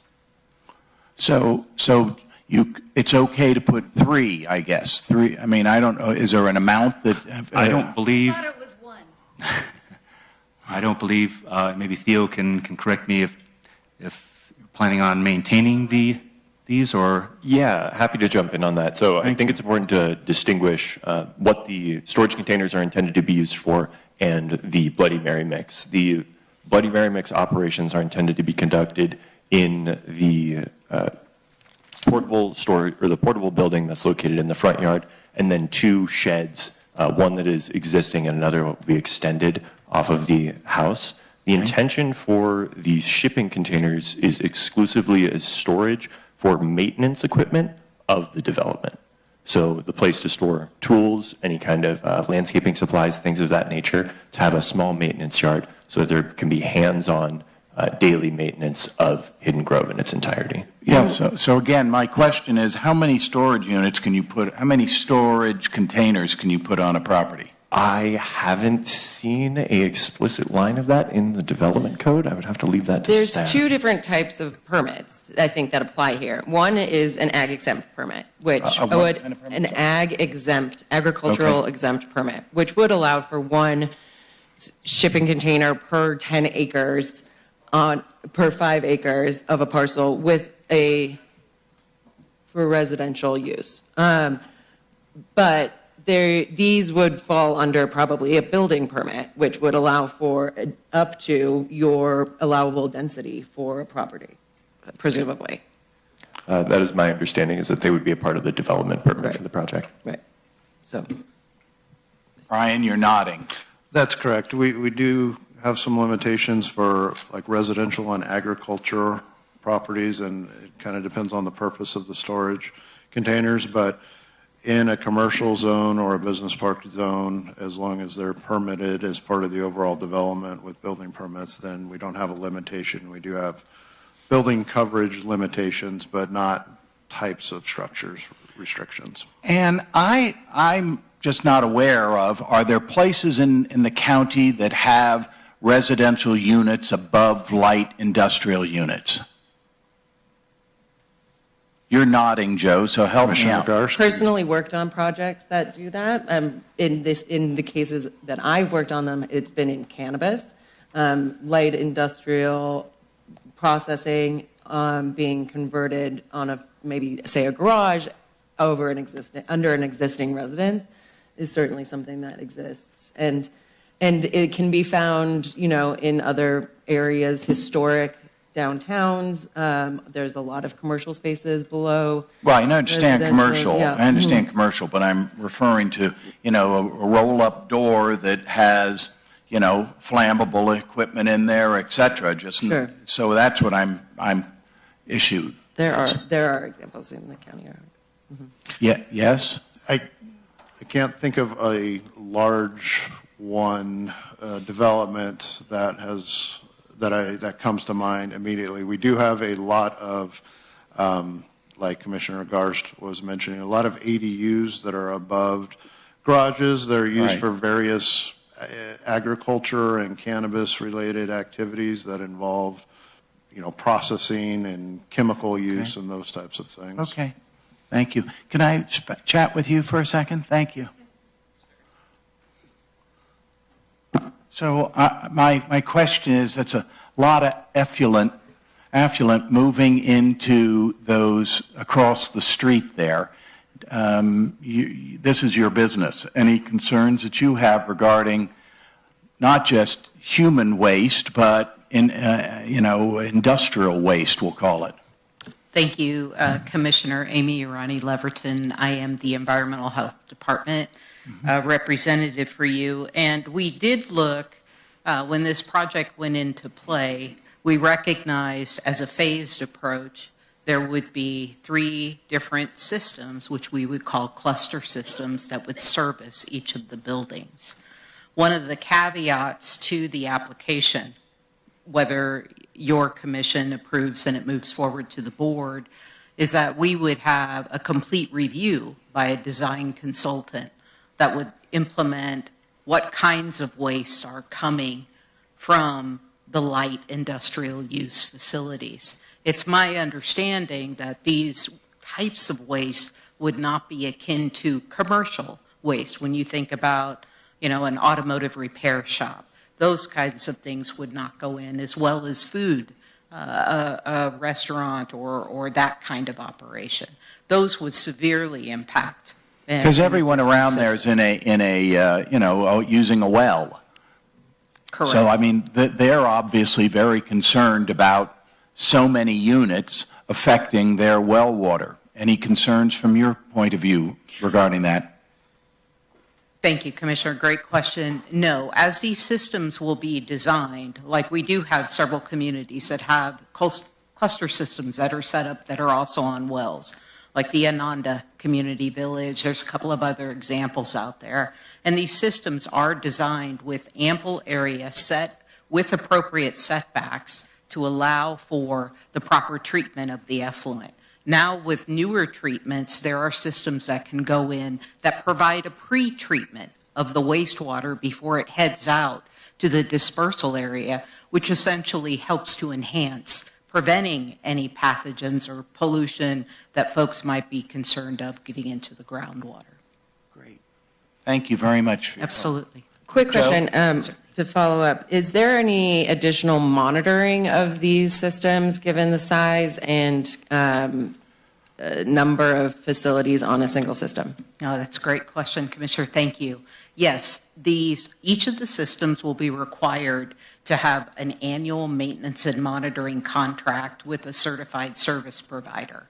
And that will come with the property. In other words, they will record a document for each of those systems that says we will go through this annual maintenance, and we get that report annually. Great, thank you. Certainly. Thank you very much. So, Steve, how many parking spots are in this development? You have 15 residential units and 9 light industrial. How many parking spots are there? I know it's in here, but 49, If I I'd may say interject. 49. 49. Is that just squeaking by in terms of the numbers here, or is that? I believe the applicant had provided a few extra beyond the minimum. So a minimum would be, whatever. 45 or so. 45-ish. Okay. Yeah. Mm-hmm. Because you certainly don't want anyone parking on the street, because that completely throws the whole community. Sure. And keep in mind, in addition to the striped 49 spaces that serve the mixed-use buildings, we do have area in front of the residents that I believe is an area that the applicants indicated is large enough for 7 spaces there for the Bloody Mary mix operation. Okay.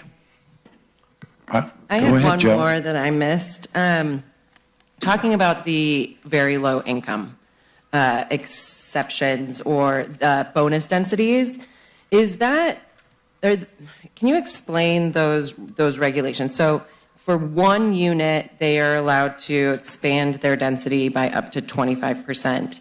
Is there like a minimum percentage of units that need to comply over a project? Or like, let's say this project had 45 residential units. Would they need to have very low income or low income units up to a certain percentage? Or if just one of them were very low income, would that still qualify? I believe it's based on percentage, and it's 5%, I believe. Yeah, to add some context to that, with contemporary density bonus law, there's a sliding scale where your number of affordable units directly correlates to the potential density bonus with a maximum of 50%. And with that, it also recognizes different income ranges. So if you have a unit at very low income, that affords you a benefit that's higher than having a unit deed restricted to moderate income. Okay. And do you know what percentage of what area median income, I assume, is what it's based on? Do you know what the qualifier is for very low income? I don't recall off the top of my head. I believe it's 30 to 50% of the Okay. AMI. That sounds right. Okay. And if these were to have been designed as just low-income units, do you know how many would be required to achieve a 25% density bonus? I would have to rerun the numbers, Okay, but I yeah, would assume 2 understood. or 3. Okay, thank you. And are any of these units designed to be that specific unit within the current floor plans? Is there one specifically that this is the very low income unit, or it's not defined at this time? Not within the design explicitly, although it will be required to be in the first phase, or the second phase of the project where the first building is being put up. But that would be at the discretion of the applicant and the agreement that would be recorded with Nevada County to deed restrict it. Okay, so they would carry through that unit specifically? Okay. Yes. Okay.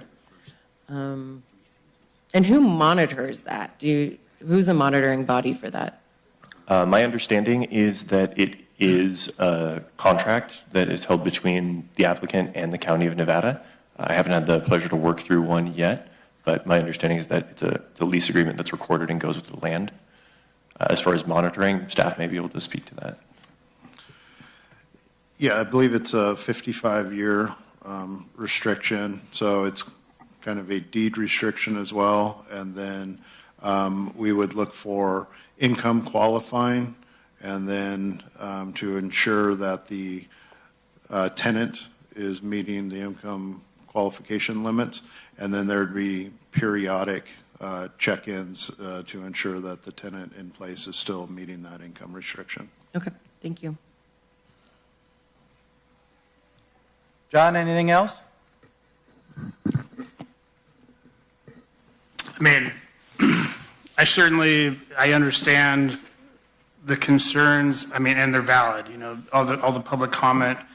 From reading through all this information, it looks like this has been almost a 6-year process of the applicant working with the county to reach some kind of consensus on how to move this project forward. Change is hard, I understand that, but I can also speak to, as a small business owner myself, who's grew up here, moved away, and come back, kind of similar to the vision that the applicant has described what his vision is. The concern is real. I have employees. Workplace housing is desperately needed in this county. People that are earning a good wage but not high enough to afford to buy a house in this county. And I think the vision of this project is solid, and just based on the fact that this has been such a strenuous process with due diligence that the county is all clearly satisfied with, I feel comfortable with it. Okay. Joe, any thoughts at this point? Yeah, to echo some of your sentiments, I mean, it's always hard when not here, it's a good project, but not here. And the question is always then where? And I think that the live-work element kind of requires this to be someplace that people want to live. I don't think anybody wants to live in an industrial building on Loma Rica. Correct me if I'm wrong. But I think that a lot of care has been taken into the design of these to really fit into this community. The likeness of these buildings in scale and aesthetics to both the fire department across the street and the market, I thought was well done, and I appreciate it. Okay, well, from the chair's perspective, I really commiserate with the residents of Cedar Ridge. They think it's a very small community. I've driven through there. I helped start the Waldorf School that was in one of those buildings many years ago. And so my biggest concern is the industrial part. I just have a trouble seeing that fits into the rural character of that sense of community. So talk to me, Joe. Yeah, can we bring up the uses, allowable uses again? Because I think light industrial is a bit of like a misnomer. I think there's been a lot of discussion around the use of, say, hazardous materials, and I don't see any uses in here that would require the use of what I'm imagining you're thinking of as hazardous materials. Like, if it's say it's a woodworking facility, like they might have some stains and some sealants, but beyond that, I don't think it's like heavy chemicals. And I don't really see any of these allowable uses that require, chemical or are hazardous in nature. Yeah, I understand what you're saying. Yeah. I just am saying that I don't know that that's in character of having these commercial roll-up doors in Cedar Ridge. I have a question about commercial, allowable uses in commercial districts. Would the allowable uses in this business park also be allowed under C1 commercial land uses or zoning designations? So what the applicant has proposed here, this land use table, is what they are, through their master plan, or what they're gearing the uses towards. So what you see here with an A is what would be allowed, NP not permitted, and then the ones we discussed. So the ones with A's, generally, would those be allowed under a commercial zoning district? Are those also allowable uses in commercial zoning? I would say some are and some are not. Okay. Like the research and development, manufacturing, production, that's kind of a general catch-all for industrial, and that's commercial is more retail and customer oriented, whereas light industrial and business park, the business park is the lightest of the industrial zones that we have. We have M1 and M2, which are light industrial and heavier industrial. BP is considered industrial, but technically it's a business park, so it anticipates more of kind of that quasi-office, research and development, some level of production, processing, manufacturing, warehousing. This list, just for some context, is the existing list of allowed uses that are in our zoning ordinance, which have been modified by the applicant. Most of those NPs are use permits or development permits in the regular code, and they've narrowed it down to what you see there is just the allowed uses, and all of the heavier industrial uses as not permitted, whereas those would be allowed in BP, M1, M2, and other areas, but they've narrowed the focus for this project. Does that help? Well, it clarifies it. I just, and I know Jerry very well over these many, many years I've been in the community. I just believe that the Cedar Ridge could use some apartments as that's a use that I think that could be beneficial to the Cedar Ridge community as a multi-use. I'm sorry, Joe, I just have that. You know me. No, that's fair. I'm just looking at the definition of the rural centers, and it includes residential, commercial, office, business park, public, institutional uses. And I think that the light industrial satisfies a variety of those intentions. I think if it was on the main strip of 174, then I think it would be much more conducive. But we're sticking it right next to a bunch of residential homes that are concerned about their property value, et cetera. Right behind a gas station. Yes. Right? Yes. If it was next to the gas station. It is right next to the gas station. Well, no, it's not. It's not. Okay, you know what I'm saying. Okay. Okay. Okay. So if you could bring up our action items here, we're going to have to come to some kind of agreement or disagreement amongst the three of us. So I think you need to show the public here, there's a lot of stuff that you're wanting us to act on, if you don't mind. So we have there's going to be a vote on item 1, there's going to be a vote on item 2, there's going to be a vote on item 3. Can you shift the page? There's item 4, 5, 6, 7. I think that's it. 7 action items here before us. Okay. So I can only think of the way to go about this is go item by item.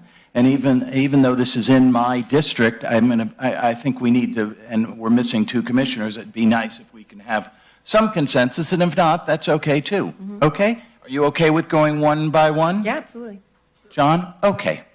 So the environmental action recommends to the Board of Supervisors adopt a mitigated negative declaration, including a mitigation monitoring and reporting program pursuant to these of the California Environmental Quality Act guidelines and making findings A through C as shown in this report. Are there any questions or comments about that one? Okay, well, I will make the motion to approve such. Do I have a second? I will second. Okay. Your vote, Commissioner Foley, Aye. Commissioner Garst, Aye. and Vice Chair McAteer. Aye. Thank you. Okay, now we move into tougher ones. Legislative actions, the general plan amendment recommended to the Board of Supervisors. And remember, people in the audience, these are recommendations, and this is going in front of the Board of Supervisors, whatever actions we take here today. So that's really important to understand. Recommend the Board of Supervisors approve the general plan amendment to amend the existing general plan designation of the subject 3.31 acre parcel from estate and neighborhood commercial to the business park designation and expand the Cedar Ridge Rural Center area to include the entire subject property based on the findings A through C set forth in Title 12, Chapter 5, Section 90 of the Nevada County Code as shown in the staff report. Are there questions, concerns, dilemmas relative to that? This is changing, this is the general plan amendment. Okay, so I'll have someone else make the motion on this one.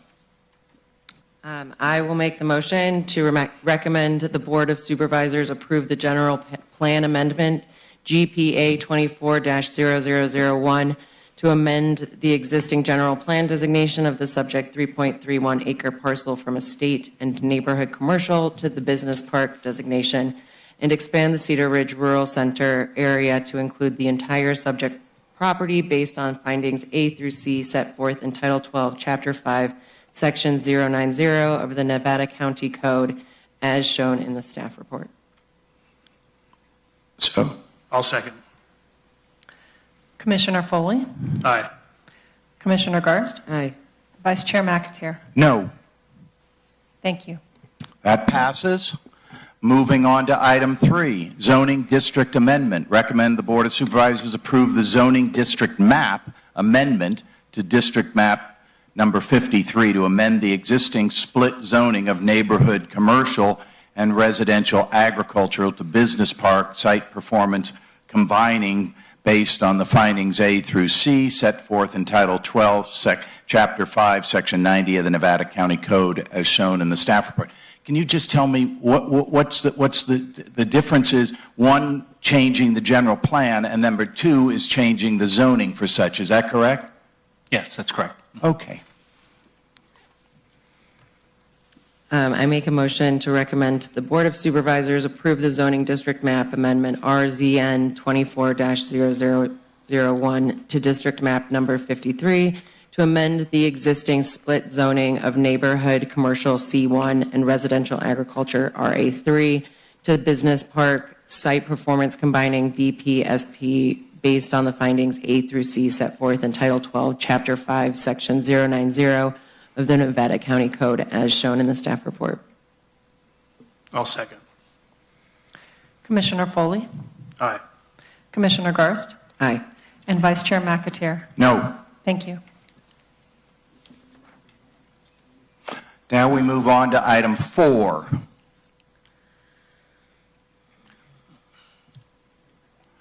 Yikes. Subject to the recommendation, conditions of approval and mitigation monitoring reporting plan found in attachment 1 of the staff report, so that we're going to recommend to the Board of Supervisors approve the use permit to establish a comprehensive master plan for the project site to allow a proposed residential and light industrial mixed-use development comprised of 3 two-story buildings, in each containing 3 light industrial units and 5 residential units. The use permit is also required to allow the residential units as part of a mixed-use development in the business park zone district. The residential units will include 1 very low-income unit to qualify for a 25% density bonus under Government Code Section 65915. The comprehensive master plan also includes permitting the existing Sereno Bloody Mary Mix business being operated in the existing single-family residence on property. Square foot total based on findings A through O as shown in the staff report. I don't think you have to read them if you're not making the motion. Sure. You only have to read them one time. Sorry. I believe you can say so moved. Okay, Sorry. so moved. Great. So moved. Yeah. Second. Commissioner Foley, Aye. Commissioner Garst, Aye. and Vice Chair McAteer. No. Thank you. So 5, recommend the Board of Supervisors approve a tentative parcel map to divide the subject 3.31 acre parcel into 4 parcels with following sizes: 1.84, 0.52, 0.43, 0.50 acres, subject to findings A through C as shown in the staff report. I'll move that. I'll second. Commissioner Foley, Aye. Commissioner Garst, Aye. and Vice Chair McAteer. Aye. Thank you. Recommend the Board of Supervisors approve the management plan to allow the removal of 1 landmark oak on the project site, subject to findings A through B, as shown in the staff report. I'll move that. I'll second. Commissioner Foley, Aye. Commissioner Garst, Aye. Vice Chair McAteer. Aye. Number 7, recommend the Board of Supervisors approve a petition for exception to road standards to reduce the right-of-way width required by the A1 standard drawing for Hobart Lane from 50 feet to 30 feet based on the findings A through D as shown in the staff report. I'll move such. I'll second. Commissioner Foley, Aye. Commissioner Garst, Aye. and Vice Chair McAteer. Aye. Thank you. So so could you tell the public their timeline, if you don't mind? Commissioners, we don't have a date tentatively scheduled yet for the board meeting. It'll likely be either the later part of May or in June. We'll be looking at available board agendas to put this item on, but it'll probably be within the next month or 2. Okay. So with that, we thank you. We're going to move on to, I'm trying to find, I've got so much paperwork here. Do you have that sheet, Joe? Sorry. To our next item on our agenda, which is Upcoming. review of dates and planning commission meetings. So I gather we have a meeting here in, thank you all for attending. Thank you for your interest in Nevada County. Mr. Sereno, best wishes on your project. Thank you very much. Thank you. Jerry. Commissioners, we are scheduled to have a meeting on April 16th, following Thursday.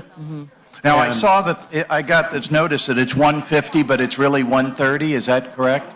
There's 3 items. 3 items. The first item will be at 1:30. We just separate the items for every 10 or 15 minutes. Well, that'll be a miracle. Just for noticing, but yeah, it'll be a surprise if we get through all 3 of them that quickly. But Okay. we do have the safety element review, update for our safety element of our general plan, rafting permits on the Truckee River, which are every 2 years, and then a use permit for a wedding venue off American Range Court. Good. Okay. Anything else you want to chat with us about, Brian? No, we'll see you in about 10 days. Yeah. And so do you have other things in the hopper? So I'm trying to understand if, what May and June might look like. Yeah, we have the pending projects list. Jordina, we were going to send out an updated version tomorrow. I think we sent one out about a week or so ago. So the upcoming projects, they don't have dates on it, but those are pending projects. I don't think we have anything scheduled at this time for May. Correct me, Jordina? No, not for the Planning Commission. Okay. We'll keep you posted, and we'll send out emails. But it sounds like nothing really too quickly in the hopper. Nothing too quickly if we get through the April 16th meeting. Okay. Thank you very much. And is there anything else? No. We'll adjourn this till the 16th.